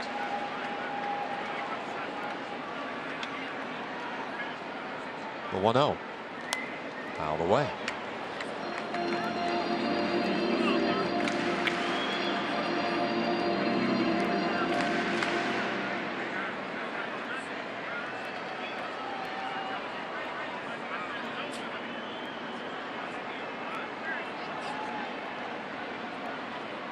Runners lead again. Sands with a look. And that is off the plate and then off of Vasquez's glove, but nobody advances. And probably the right play there by Marcus Semien. You do not want to take an unnecessary risk right now with 2 outs. It's got to be a sure thing. This is a split that just takes off from Sands and then in and out of the glove of Vasquez. And watch Marcus here. Yeah, that's the right decision. Here's a 2-1. And that is high, ball 3. You mentioned the base hit that Nathaniel had off of Sands last Friday. It was on a fastball. It was inner third. It was pretty well located, 93 miles an hour. And I wondered, will they try to stay away from that same pitch? But he tried to go in with that last fastball. A big 3-1 pitch right here. And that's fouled off, full count. And you see the reaction from Nathaniel, very similar to the hit that he had. Same kind of pitch right there. Inner third. He wanted to get to that one. You try to get it started early in a 3-1 count, and he was just a little bit late on that 95-mile-an-hour fastball. 11 of his 15 home runs this year have been in this ballpark. A 3-2 pitch, and that is inside, ball 4. The bases are loaded, and that is some kind of take right there. Wow. That was a big league take. That was close.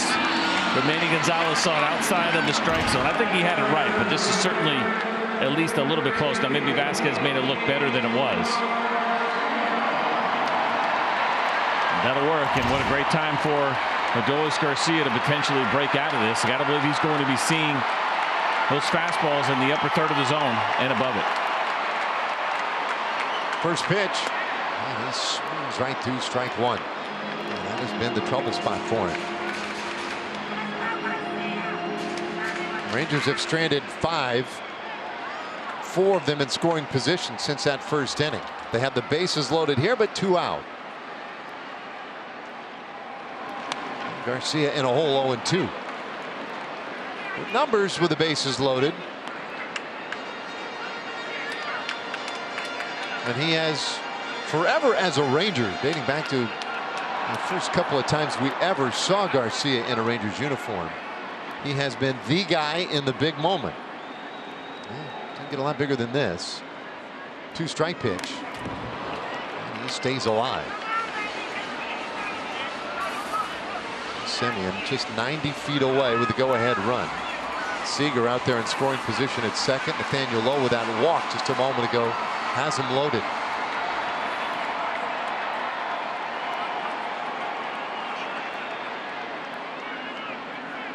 No balls, 2 strikes. Garcia takes wide, ball 1. Sands, meanwhile, the other part of this inning now that bears at least a little attention is that pitch count. This will be his 29th pitch of this inning.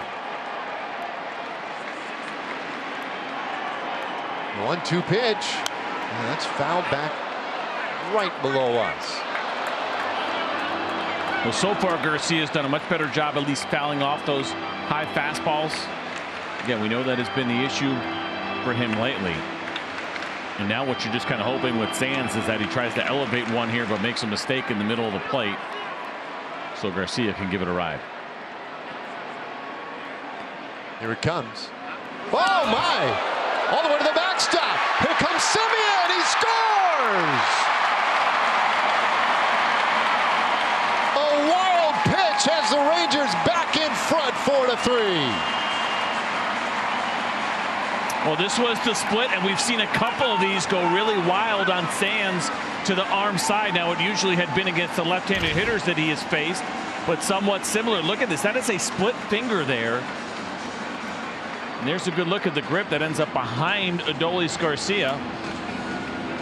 And a good read here by Marcus Semien, who scores easily. Still a chance to do more damage. Now second and third. And the 2-2. Garcia swings and misses. Strike 3. That ends the inning. Disappointing perhaps, but the Rangers back in front. Little heads up base running. And a big mistake by Cole Sands. He throws it behind Adolis Garcia. And here comes the go-ahead run. It's 4-3.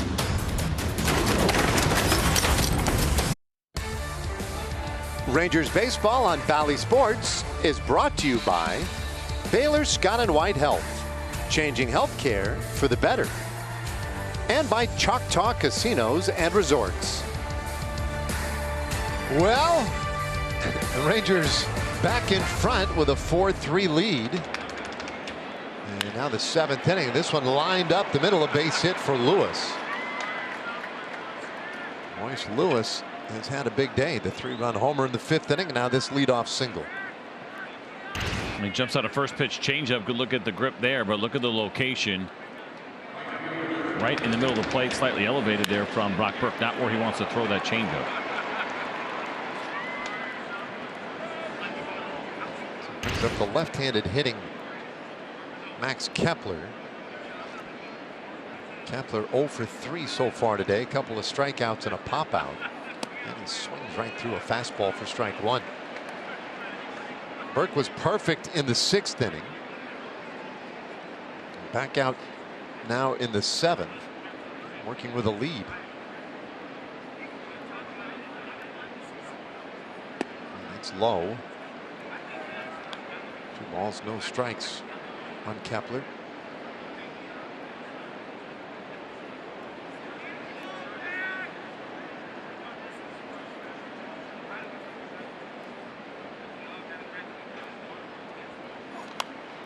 Fouled away. This has been the style of game for what seems like an eternity now. I mean, it's really been what, 2, maybe 3 weeks. But every game, it seems, is tied. Maybe a 1-run game into the late innings. Comes down to somebody's final at bat. 1-2. We talked about that during the Ranger 8-game losing streak. It never felt like they were really out of any game. Always within striking distance. And it just wasn't happening with the consistency that we have been used to seeing all year long from this team. I did ask Boch today about The 2010 season he had in San Francisco, the first of their 3 world titles. This one lined into right field. That's a base hit. So Kepler follows the Lewis single with one of his own, and a good start for the Twins in this 7th inning. But I asked Boch, I said, you know, in 2010, the big rallying cry or whatever in San Francisco was that it was torture because they would win every game. It seemed like these just crazy, you know, high wire act fashions night after night. I said, yeah, well, the difference was we were winning those games. It's like this torture lately, it's gone the other way. We've ended up losing so many of these games lately. Yeah, by the way, did you see that sign there from Boch giving Jonah Heim the talk sign, trying to buy some time here? It seems like Brock Burke is probably out of this game. Well, Stratton has had enough time. Down there was throwing for a little bit, and Boch looks like he's going to make the move. Now, he's got a little time here if he wants, because there hasn't been a Mike Maddox visit yet. So he can go out, talk for a little while, give Chris Stratton a little bit more time if he feels like he needs to. There's the signal. So that is it. Stratton will be coming on. He inherits a couple of base runners, nobody out in the 7th inning. All right, time now for our Baylor Scott White Health game diagnosis, and taking a look at the offense here today. How about Mitch Garver with a huge home run in the 1st inning, 3-run shot for the Ranger DH and putting them up early, but unfortunately the Twins eventually answered back. Top of the 5th inning for Royce Lewis on a slider to the opposite field. That was a 3-run home run. That tied things up, and then a wild pitch. Last inning we saw it from Sands behind Adolis Garcia. Marcus Semien coming in and scoring, and the Rangers, we've talked about it, been on a little bit of a rough stretch here lately. 3-12 over their last 15. They had leads in 5 of their last 6 losses. They've lost 6 straight at home, and extra innings have not been kind to the Rangers at 2-8 over the stretch. Chris Stratton checks in now, and he's got quite a little situation to deal with here. 2 men on, nobody out. He's been put in some spots here with inherited runners. He's taken on 13 with the Rangers. Only 3 have scored. And 27 with the Cardinals. 10 for 40 on inherited runners scored this year. So an even 25%. Respectable number for Stratton. He's done a nice job, but this is 1st and 2nd and nobody out. Well, I mentioned it earlier, referenced Carlos Correa, the man at the plate. Look, if you want a way out of an inning, sometimes he can be a big lift for you. That's tight. 2-1. He hits into an unusual number of double plays. How about the last 2 years? 46 of them, most in baseball. This year he's hit into 28 double plays. And he bounces it to 3rd, but it just does sneak through into left field. That's a base hit. Lewis scores from 2nd, and we're tied again at 4. Now, what a brutal break for the Rangers and Chris Stratton. He gets Carlos Correa to hit the top half of the baseball. He does it on a slider, but watch this thing right into the ground and a huge bounce. Nothing anybody can do about it.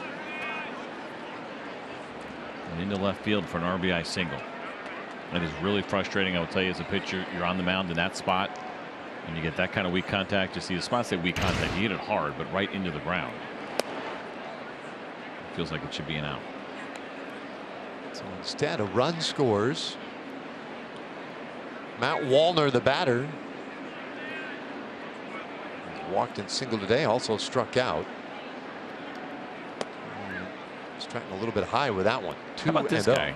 So 32nd round draft pick out of high school by the Twins. He's from Minnesota. Decides to go to college instead, goes to Southern Miss.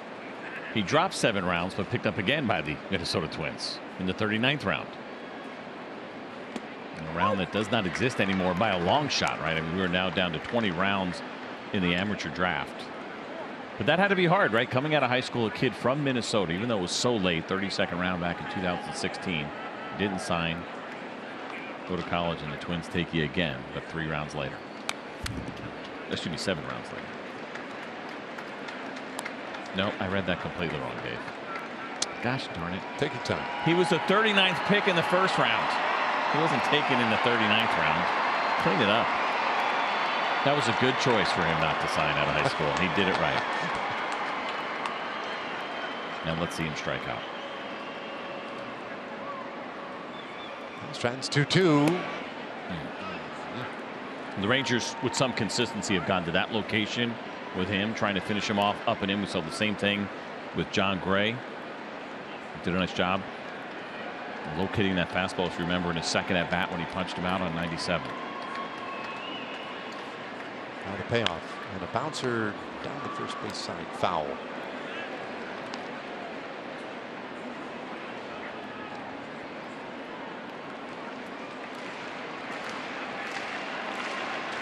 Twins will leave here this afternoon, and they go to Cleveland. That's all. Those are the only two teams they've played now for the span of almost 2 weeks now.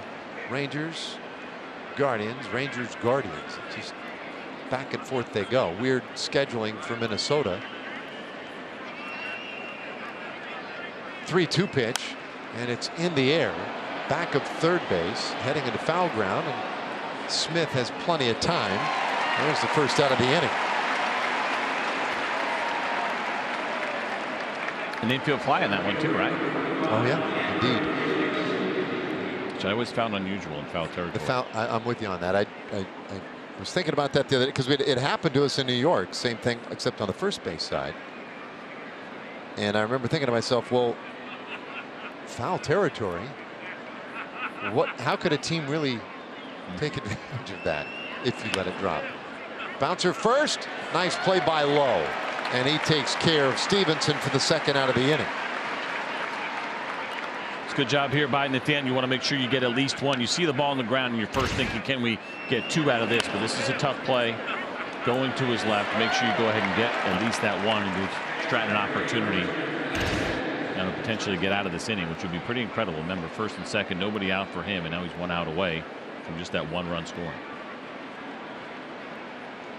Deals with Christian Vasquez, who struck out with the bases loaded in the 5th inning. He'll take strike one.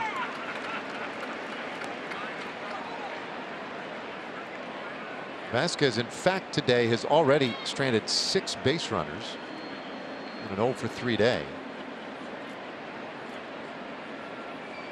He'll take Lowe, 1-1. So he's himself is looking at 8 men left on base if Stratton can get him here. The tying run is already scored.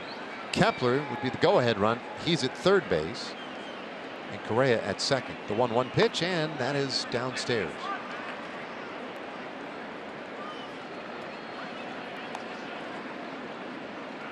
Dylan Floro getting ready in the bullpen, so looks like we won't see multiple innings from Sands. He really labored in that 6th inning.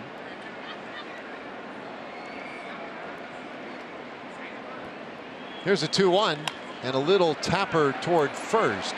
Lowe has it, feeds Stratton, and the inning is done. Twins, though, tie it up, and it's stretch time here in Arlington in a 4-4 game. We turn it over to Chuck Morgan. Your attention, please, ladies and gentlemen. Will you please rise and direct your attention down the third baseline and welcome back Norris Perry. Norris will now sing God Bless America. God bless America, land that I love. Stand beside her and guide her through the night with the light from above. From the mountains to the prairies to the oceans white with foam. God bless America, my home, sweet home.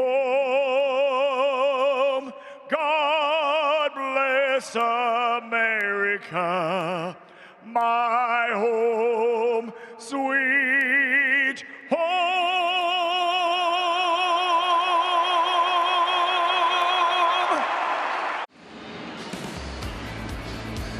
Well, that's about as even as you can get it. 4-4 as we go to the bottom of the 7th inning. A wild series against the Twins, but gives way to the Astros coming into town tomorrow. And then in Wednesday's finale against Houston, that's Dollar Hot Dog Day thanks to Texas Chili Company. You can get your tickets right now at Rangers.com.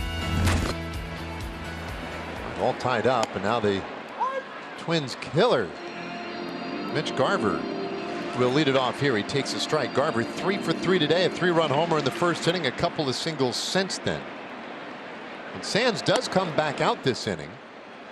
He's off the plate here, 1-1. We saw Floro loosening in the pin last half inning, but they go back to Sands despite a lot of pitches. And Garver smashes one deep out to left. It's gone!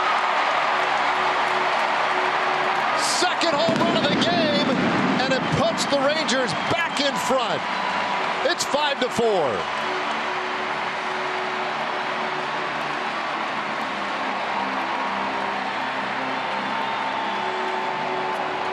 Well, happy Mitch Garver Day for those of you celebrating here at Globe Life Field. He does it again. This is the cutter from Sands. We saw a slider that Mitch Garver hit out in the first inning for a 3-run home run, and he has put this Rangers offense on his back. And for the second time in his career, Mitch Garver, check that third time now that he's got 4 hits in a game. It seemed like he took a little enjoyment out of that one coming around first. It's been 4 years since Mitch Garver has had 4 hits in a game. Jonah Heim now. He swung the bat well today. Heim with a couple of doubles.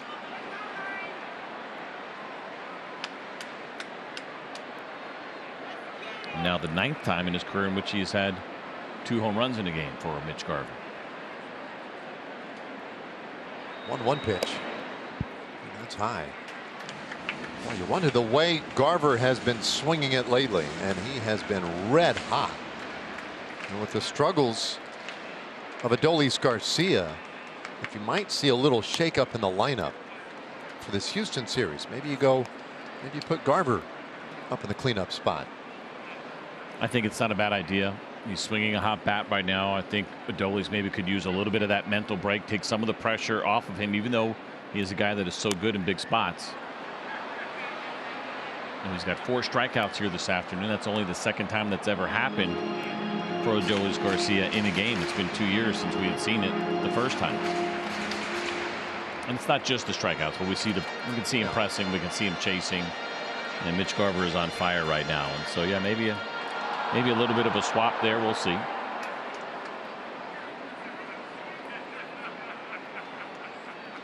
The Rangers back with the lead after the home run.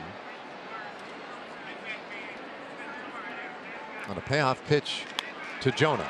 Hits it sharply on the ground to Polanco. Stays right with it. And he gets Jonah for the first out of the inning. Boy, that was a rocket right at Polanco, 104 miles per hour. And pretty much self-defense right here for Polanco as he backhands it and does a nice job catching it cleanly.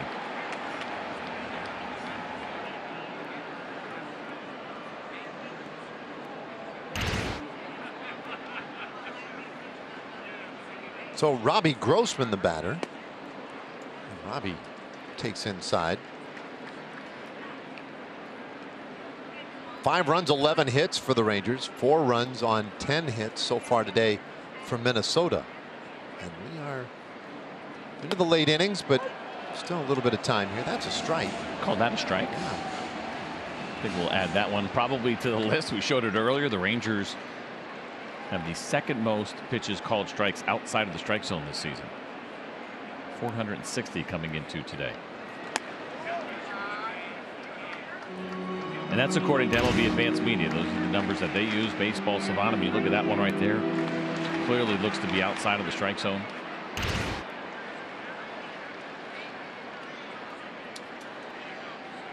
The 2-1 pitch. And it's fouled away. Now the Rangers, that might be a consequence of their approach, right? I mean, this is a team that also walks more than any other team. Well, to see Garcia, who's been top 10 in that category this year, a guy like Robbie Grossman, it feels like it happens with him a lot. These are guys that are patient, that take a lot of pitches.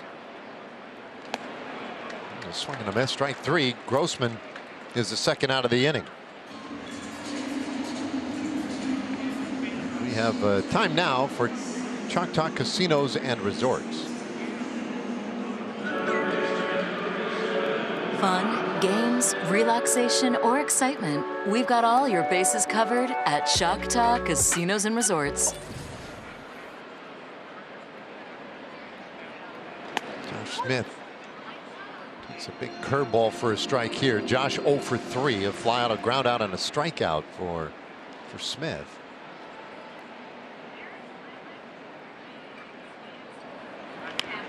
We'll pull this one foul. 0-2. So activity in the Rangers bullpen. Spores and Leclerc starting to get ready in the pen.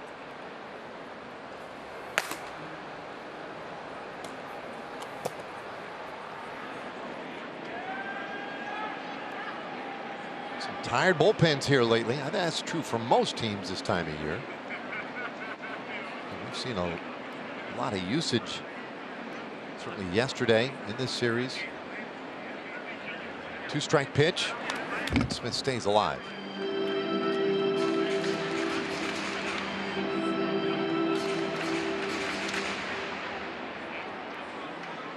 Today represents a huge opportunity for this Rangers team. Seattle losing today. The division leading Seattle Mariners. They'll take advantage. A 2-strike pitch, that's outside. Part of me says that because that's what you say about those types of things. And part of me says the greater concern for the Rangers is really just about playing better baseball, winning games, figuring out how to finish these things. The 1-2 pitch, a swing and a miss. Smith strikes out. The inning is done. One thing they've done, though, they've gotten back in front. Mitch Garver is on fire today. His second home run of the 7th gives him the lead.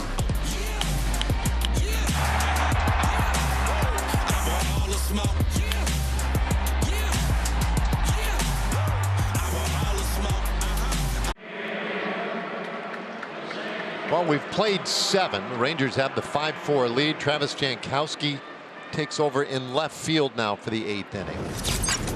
Now, we talked about the standings with the Mariners losing. The Astros at the moment a half game back. The Rangers a game and a half back. And then, of course, the Astros later tonight against the Yankees. Sunday Night Baseball. They've had some trouble with the Yankees, despite New York going through a really rough season. There's strike 1 to Donovan Solano as Jose Leclerc takes over in the 8th. Jose pitched against the Minnesota Twins yesterday. 12 pitches for a shutout inning. He had 1 strikeout overall this year. Good 2.84 ERA. He's been doing it with the 4-seam fastball, slider, cutter, changeup, and every once in a while a 2-seamer. Ahead of Solano 0-2. Solano pinch hit in the 6th inning for Joey Gallo. Popped out.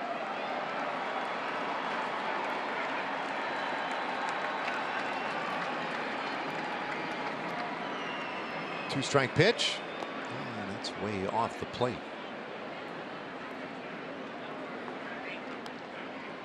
So Leclerc, he had the terrific month of August. He did not give up a run until his final outing in the month. And it's really had a nice year. 1-2 pitch. And that's fouled away.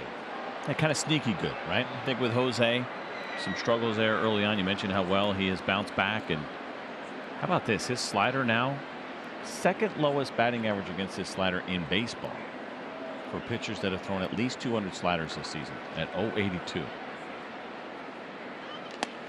There's a swing and a miss. He strikes out Solano, 1 away in the 8th. And he does it on the cutter and elevated here. 91 miles an hour from Jose Leclerc, and that is a good one.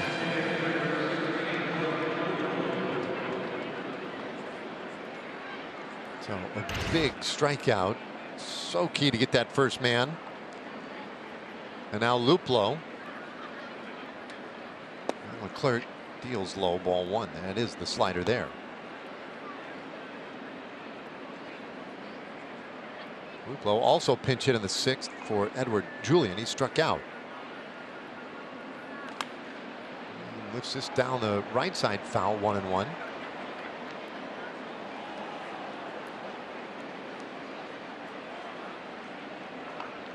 Since the start of August, Leclerc has an ERA of 180. The opponent's hitting just 114 against him, and a swing and a miss, strike 2. He's ahead of Luplow. This is what we were talking about in the 6th inning when Rocco Baldelli went to the left-handed hitters, right-handed hitters against the lefty relievers. Now the Rangers have this advantage here, right on right. The 1-2 outside evens things up. And Jose Leclerc has dominated the right-handed hitters this year, batting just 148 against him, striking out better than 10 per 9. 30% of the right-handers he has faced this year, he has struck out. Check that. Ooh. Almost. Just did hold up. Great crowd on this Sunday afternoon. A huge game. All these games right now so big for the Rangers, but 35,351 are paid attendance. We'd love to see another strikeout here from Leclerc. Here it comes, and that's low. Slider sneaks off the plate, and that's ball 4 for Luplow. That's the second time a Twins hitter has walked and they seemed unsure of the count. It is. It's weird, right? Yeah. That would drive me crazy as a manager.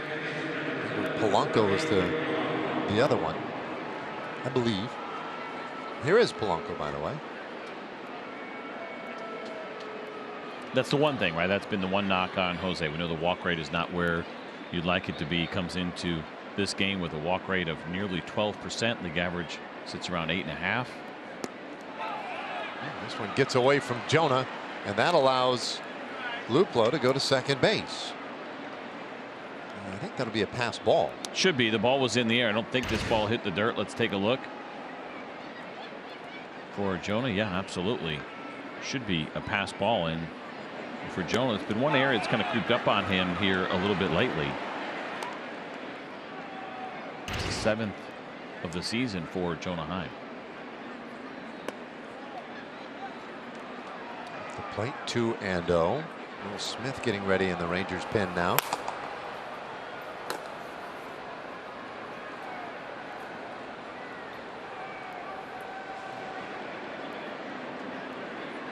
One out in the 8th inning. Luplow out there at second base, representing the potential tying run. And that's ripped foul.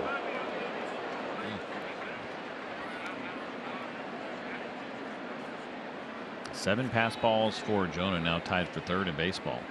Martin Maldonado, we've seen him really struggle behind the plate. He leads Major League Baseball with 9.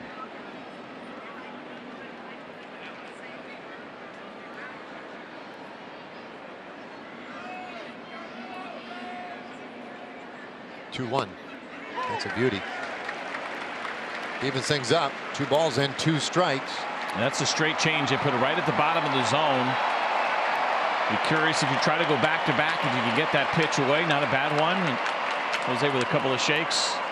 Let's see where he wants to go. It is to Polanco, and that is downstairs. You tried to finish Polanco off with a chase slider. And you really want to be in the zone here. Of course, you got to be careful with the potential tying run and scoring position, but that guy on deck has been swinging a pretty good bat.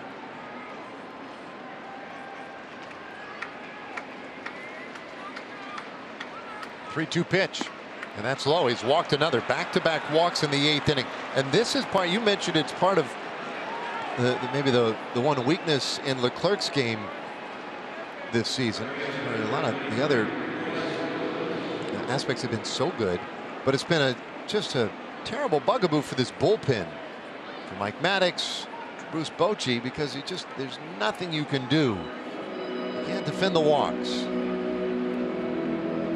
aggravating as all get out. A couple of men on now, and the heart of the order coming up as the clerk takes a deep breath. Yeah, this gets difficult. So you have a matchup that, again, because Jose has been so good against right-handed hitters, that you feel that there's definitely some confidence that if Jose could locate his pitches, absolutely he can get Royce Lewis out. Certainly did not want to walk Polanco on purpose, but it does keep the double play in order potentially, you know, as a possibility. So a lot of different ways to look at this. But again, in the case of Jose Leclerc, just a 28% ground ball rate. So not really what he does. He does have 3 ground ball double plays behind him, but generally does not keep the baseball on the ground very much. He's got a hitter in Royce Lewis who seems to be kind of locked in today. You really don't want to throw him. I mentioned it earlier. Fastballs in the strike zone. He has hammered them. He has struggled somewhat against the slider and the slower breaking pitches, but the firmer stuff and changeups from righties he's been good on.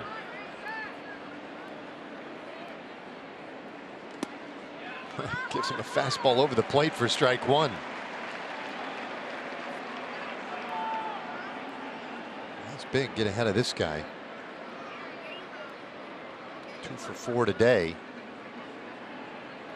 Now 10 homers on the year for the rookie, and he swings right through strike 2. So he tied him up with a heater in. And remember, the home run he hit was on a slider that was away. That's when John Gray was in the game. And so interesting here with the Rangers, and not a bad idea to go in off the plate. Remember when he grounded out his first at bat? That was a fastball that was inside but off the plate.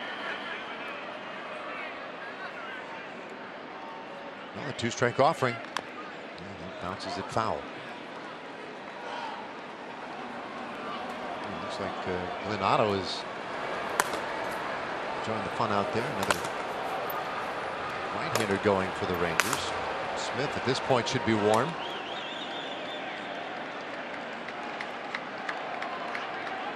One out. Couple of men out there. The pitch to Lewis, and that is outside. He's tried that right-on-right changeup there in that spot. Jose's missed a little bit to the glove side a couple of times with that pitch. And what we haven't seen yet is that fastball maybe a little bit more elevated. If they try to go back in with it again, you can elevate, especially after the changeup. If he goes to that slider, it's got to be again outside of the strike zone. This ball hit hard into left field. That's a base hit. Jankowski comes up with it quickly. Here comes a throw back into the infield. It's cut off, and the game tied once again. It's now 5-5.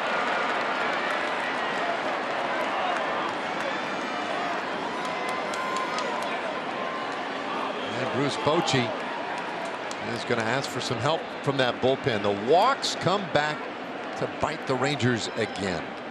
5-5 in the 8th.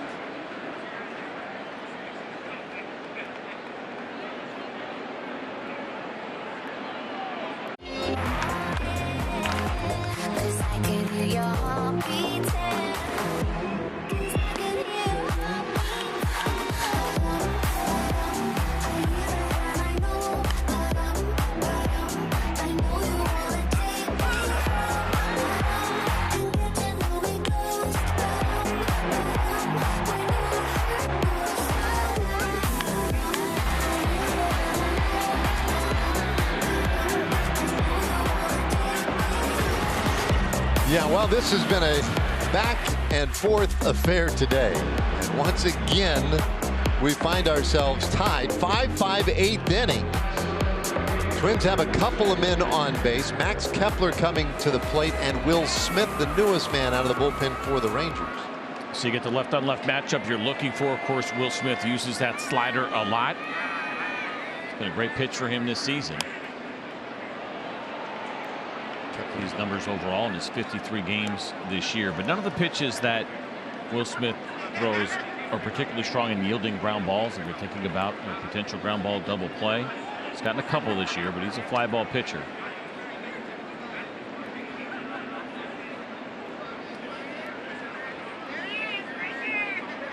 There's one strike pitch to Kepler, and that is popped up. Could be playable. Third base side. Time is over, just a little short of the room he needed to make that play. So the net cost him there, it looks like, right? He might have been able to reach it. reach over, right? But the net's there, so there's nowhere to reach. What if he reached around the other way? Do you think that, I mean, it counts as like, I mean, obviously no time to do it. You see how the net ended right there? No, I think that's Can he reach around and catch it? Excellent question. Probably not, I'm thinking. Maybe keep your feet on the ground and the playing surface. There's a runner going, and the throw down to second, and everybody's in there. A double steal. Polanco took third, Lewis second base. So that is a big double steal right there for the Twins. Bruce Bochy saying, hang on a second. An interesting decision here by the Minnesota Twins. Now you can see the Rangers were not holding the runners. And now they're going to challenge this. I don't want to say that they were conceding the potential stolen base. Texas is challenging the safe call at second base. It's hard to tell from that angle there. The first angle that we saw looked kind of close, but I don't know if there's going to be enough to get this one turned over unless there's a different angle that we hadn't seen. But again, the Rangers, you saw on the replay, Nathaniel Lowe was behind the runner. The Rangers weren't necessarily keeping the runner at second. Very close. And Rocco Baldelli took full advantage of it.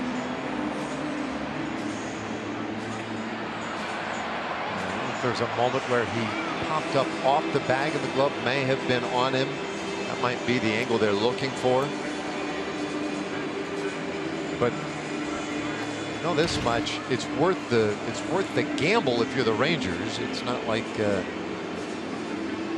can take that challenge with you to tomorrow's game. So that is as big a spot, big a play as you might have in the game right there. A big double steal with one out. Go ahead run be at third base. Either way, the go ahead run is going to be at third base. Question is, will Lewis be at second? And to be clear, in that situation, when you have Kepler, you have first and second. Of course, you want Nathaniel Lowe playing back in that spot. But I think it was more about a matter of kind of the room that they had over at second base for Polanco. If we look at this one more time, was there contact there? Looks like batting glove only. If you're touching the batting glove, does that count? It doesn't, does it? I think it would. After review, the call on the field stands. The runner is safe. Texas will lose our challenge. Okay, so that's a function of the call on the field prevailing, because it was the call on the field. You didn't have anything that definitively said one way or the other. So it is a stolen base for Polanco of third and Lewis of second base. Boy, does that change things. Now the infield is in. Smith could really use a strikeout of Kepler here. The 1-2 in the dirt.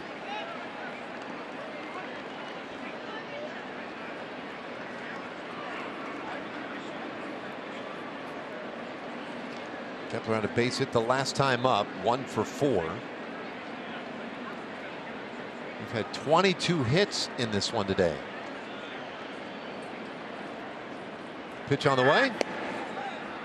Pretty close. It's a full count. So more often than not for Will Smith, when he tries to finish off a hitter for a strikeout, it's going to be with the slider. But a lot of times it's going to be outside of the strike zone. 38 of his 50 strikeouts have come on his slider. But you really don't want to take that chance, I don't think, outside of the zone and potentially walk Kepler. Fastball's in and the bases are loaded. Third walk of the inning. First for Will Smith. So Carlos Correa will be the batter.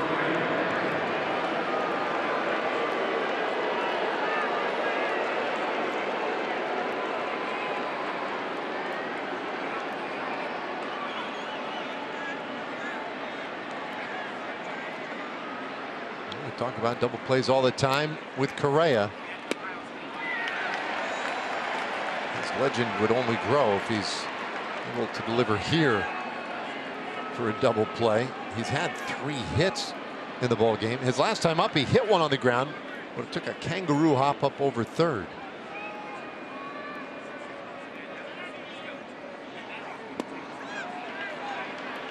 One. And a late check over there at first base. Alex Tosi Not interested. One run across in the inning. Polanco, Lewis, Kepler, third to first. 1-1. Strike two.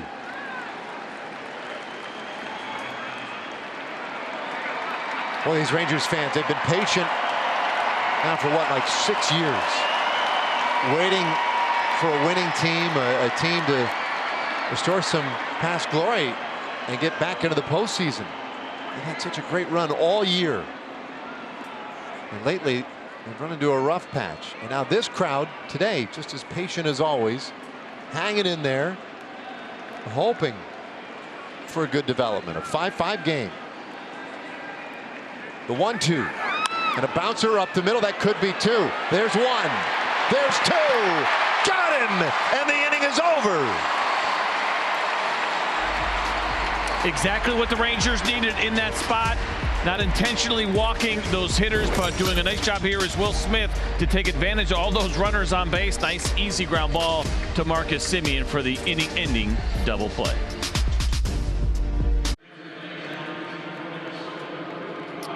Five. You can see the Rangers and the Twins tied right now as we go to the bottom of the 8th inning, and tied because Will Smith made a big pitch in a big spot, and Marcus Semien did excellent work turning it into a double play. David talked about it earlier. Nobody hitting into more double plays over the last couple of seasons than Carlos Correa, and tailor made for the Rangers, and no doubter if there is such a thing on that 4 unassisted to 3 double play. Taveras leading things off here. Boy, he shows bunt with Cody Funderburk, the new pitcher.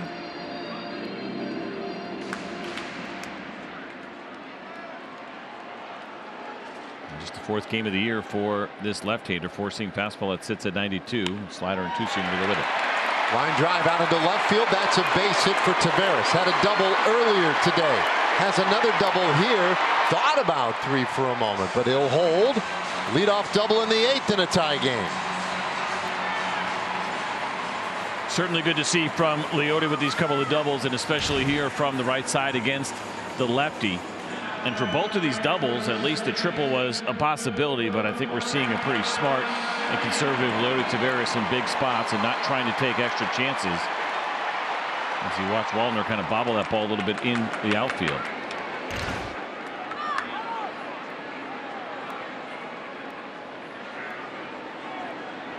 I mentioned it, some struggles for the Rangers bullpen with their walks. You look at the stretch that they had been on. Only the Minnesota Twins, I should say the Minnesota Twins, have the worst walk rate coming out of their bullpen since August 16th. Look at the Rangers 5th worst, but the Minnesota Twins have been pretty brutal when it comes to their relief pitchers and the walk rate lately. Strike pitch to Semien, and he swings and misses. That's strike 2. You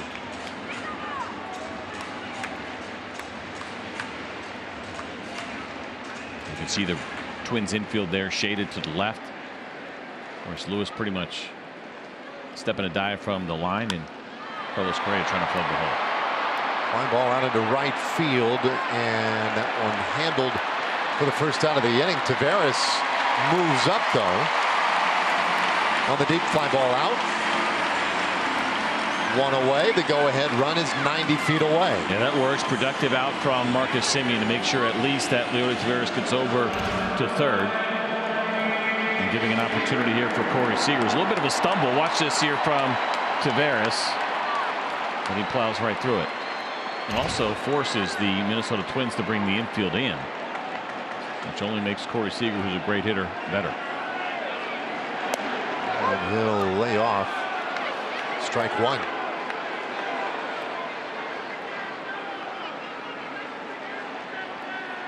The American League's leading hitter, Corey Seager. 2 hits already today. And fouls that one away. It's 0-2. It's so good in these spots. Getting that runner home 80% of the time. Taveras, an awfully big runner right now in a 5-5 game. 0-2 and a little tapper. down along the first base line, and that just goes foul. Interesting, because that ends up, from the Twins' perspective, it's kind of a, I don't know, a tweener. On the one hand, they probably just want to go ahead and get Seager out, but that would have scored the run. Yeah, it's a good question. You know, I don't know necessarily if they would want that. As we take a look at this replay, it is close. I think you'd rather take your chances, as difficult as it is to try to get Corey Seager out without giving up that run. Don't necessarily want to go to the 9th inning trailing. 2-strike pitch. Did he go? He did. And a strikeout of Seager's the second out of the inning. That's the slider from Funderburg. It's outside of the strike zone. You're going to see Corey try to stop his swing, but you can see it there even from the front that that barrel came around.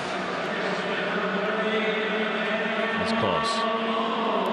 Funderburg, a local kid, Dallas Baptist, at least from a college standpoint, born in Arizona, but back in the area in which he went to college.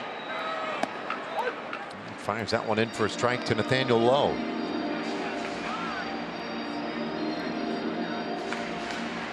Tavares opened the inning with a double. Moved up on the flyout. And this one fouled away. It's 0-2. Bottom of the 8th inning in a tie game. Rangers have to find a way to get Tavares home. Cody Bradford preparing in the Rangers pen. That's really interesting. I wonder if the Rangers score this run. It's a Cody Bradford no matter what in the 9th inning. I mean, they're a little short right now. Very well could be. And they've tried everyone else in the dirt. And that stays close enough. I mean, you can't. I mean, I don't know if you can criticize anybody for trying Bradford in the 9th inning, let's say up by a run, because to be honest, nothing else has really worked at a reasonable clip. It makes sense that they'd want to give Aroldis Chapman a break. Bouncer up the middle, could be trouble. Low hustling, the throw just got him. And the inning is done. The Rangers lead that go-ahead run at third base. So we go to the 9th. How else could we get there but a tie game? All tied up at 5 as we head to the top of the 9th. Cody Bradford on to pitch for the Rangers, trying to keep it at 5-5. And one thing that Bruce Bochy mentioned today in our pregame availability was the fact that Aroldis Chapman will probably only be used in 1-inning roles from here on out. He thought he pressed him a little bit too much last time out and feels like that he's more of a sprint type of guy, is what he called it, and said they're going to try to really stick to him. He would have been available probably today anyway, regardless, but going to stick to him for the 1-inning stints from here forward. Yeah, it makes sense if you look at Aroldis Chapman, the work that he's done. He had not gone 2 innings in 6 years when the Rangers threw him 2 innings not that long ago. We had a little conversation going on here. Rocco Baldelli seems to have some kind of issue. I wonder what it could be here that he would bring the home plate umpire out to talk about it. I'm not sure. Warner would be the man due. Looks like maybe they're going to trying go to the bench. Time, was there an issue? I want to make sure there's not a pitch clock violation, or was there an injury? I don't know. Willie Castro, the man just emerging out of the dugout. But that, again, to your point, it seems like that should have been decided and handled a while ago. You have 30 seconds, right? There's no wiggle room there. That's the rule. The rule is 30 seconds between hitters, and when the inning starts, it's got to be strike one. I didn't say it's a violation. You can tell by the body language from the rest of the umpires and the way that they were kind of shaking their heads, like, oh, now you're going to have to do it. There's nobody in the box with 7 seconds there. Yeah, and then you have that conversation. To be honest with you, I don't know. Should every 15 seconds after that? Yeah. You have him up there. Castro fouls off strike 2. So Castro hitting for Wallner.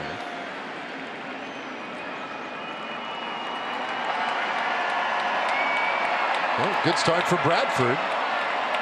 9th inning. 5-5. 2-strike pitch. And that's outside. So I didn't even have him. Did you have him on your card? Yeah. He wasn't on the official score sheet.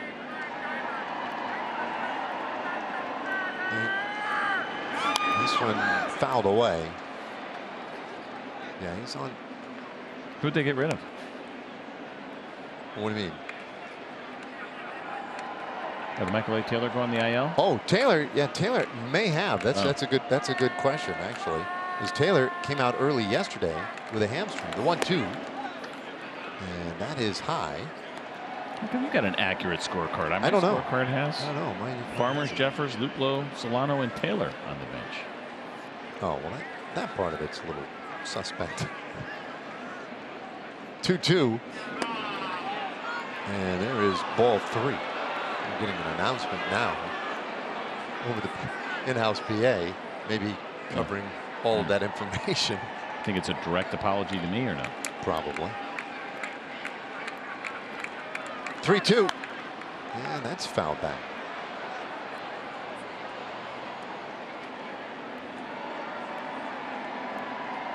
So 9th inning.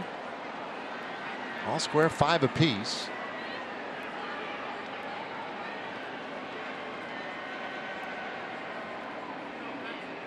And a 3-2 pitch. Yeah, that one on the ground down to first. Low. Goes to the bag himself.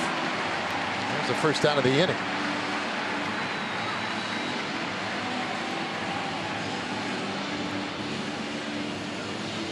Looks like Kyle Farmer heading to the plate now, and he's not going to need the full 30 seconds to get there either. Knows better.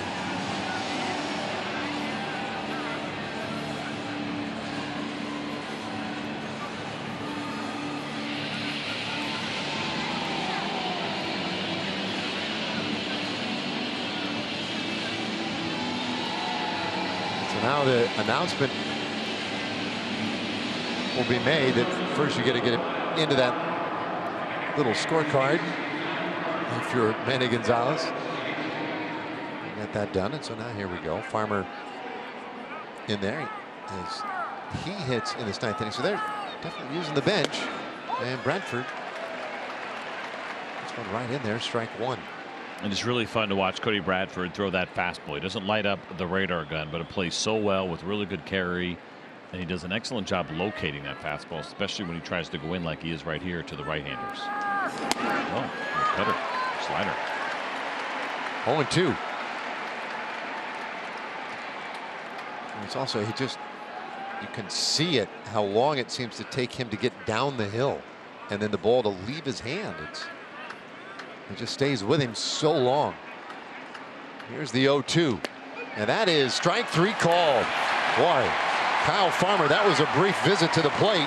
He's a strikeout victim, 2 away in the 9th. And when you watch this and you say, how does a guy look at a 91-mile-an-hour fastball right in the strike zone? Again, it goes back to what you were just talking about, and that is the extension as high as 7.5 feet from Cody Bradford, which is a foot better, longer than league average. That is significant. Now Vasquez, he takes ball 1. This is the first time that Christian Vasquez has come to the plate in today's game without somebody on the bases. He has stranded 8 base runners himself. 1-0. And there's a strike.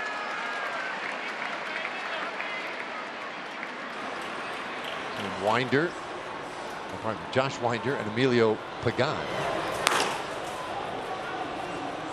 2 Twins getting ready. 1-2. Well, Bradford looking sharp. Vasquez trying to put up an argument on that pitch, but absolutely in the strike zone. And it registers as a slider, but just 3 miles an hour off his fastball really has more of that cutter effect.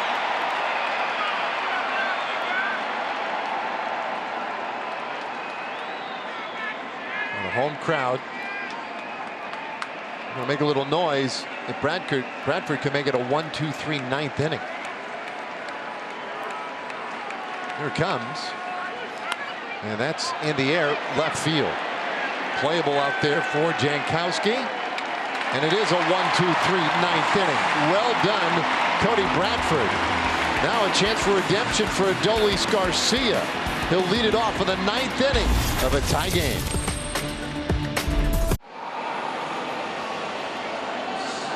Well, those are just a bunch of numbers. And what it tells you is that we're all square, but the Rangers still have 3 outs with which to work here in a 5-5 game, and they have the heart of their order, Garcia, Garver, and Heim coming up. Josh Winder will be the man charged for trying to slow him down. And just the 14th game of the season for him. You can see his 23 punch-outs in 26 and a third innings. 41% ground ball rate, slightly below league average. He has given up a couple of home runs so far this year. He leads with the slider and then the changeup before you get to the fastball that averages 95 miles an hour. His slider is really good, just a 158 batting average against. He goes to both the slider and the changeup for the strikeouts, combined 20 strikeouts between those two pitches of the 23 he has this year. Garcia takes inside for ball 1.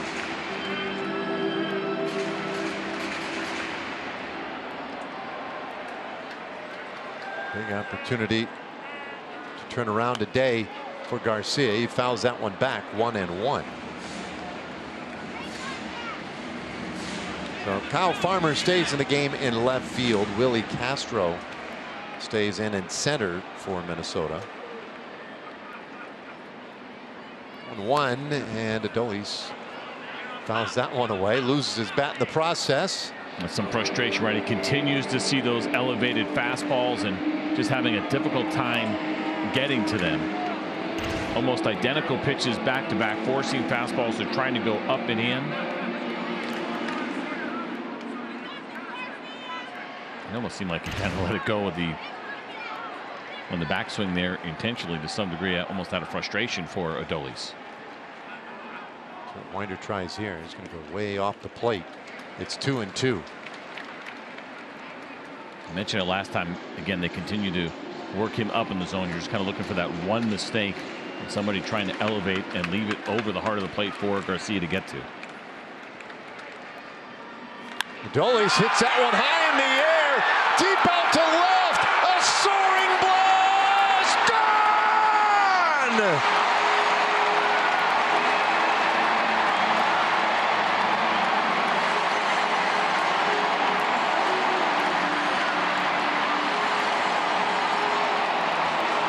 Exactly what the doctor ordered for Adolis Garcia after 4 strikeouts today, just looking for a pitch that he can handle. He looked frustrated on the previous swing, and he hammers that baseball off the left field.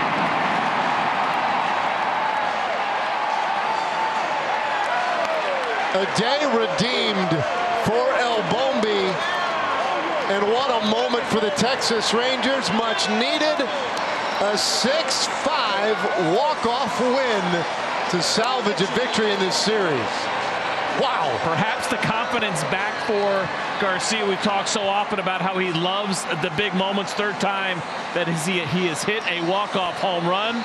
The reaction was incredible from Garcia. Look at this fastball. It is in. That's not where Vasquez wanted it. And look at Adolis, almost as if to say, finally, thank you. Just incredible from Garcia in the perfect moment. He's back. Right in the nick of time. And that was some kind of shot. No question about it.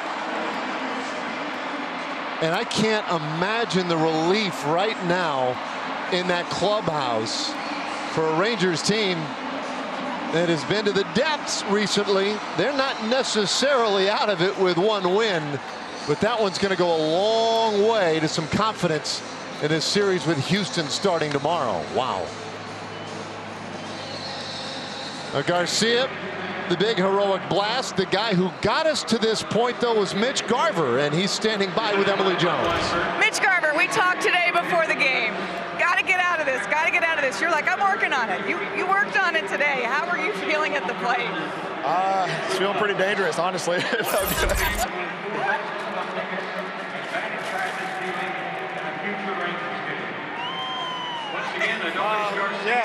huh? Yeah, felt good. I mean, I was on a lot of pitches and just being aggressive, feeling confident, good results. When you guys are having, a stretch like you've had and everything's been so close, to get one like this, I mean, it would be one thing if you won 12-0, but to get one like this, does it do more for you guys? Yeah, it has to. We got big series coming up here. But I got to give a shout out to Dolly because I've been there, man. I've punched out 4 times in a game, and you really don't want that fit that bat. And for him to come out there and do what he did, I mean, I wish he was out here talking to you because it was super impressive. I know. We'll get him at some point, but I wanted to ask you about that because you had a front row seat to that last at-bat. What kind of a competitor have you seen him be this season? He's very tough. He's mentally tough. It's not an easy thing to do to keep coming out here every day. He plays every day, so ton of credit to him. Super impressed with it, and I couldn't be happier for a guy. Mitch, thanks for the time. We appreciate it. Thank you. We'll send it back now to you guys. Well, thanks, Em. Thanks to Mitch as well, and thank you, Adolis Garcia. What a moment in front of 35,000. We'll be back to wrap it up in a moment.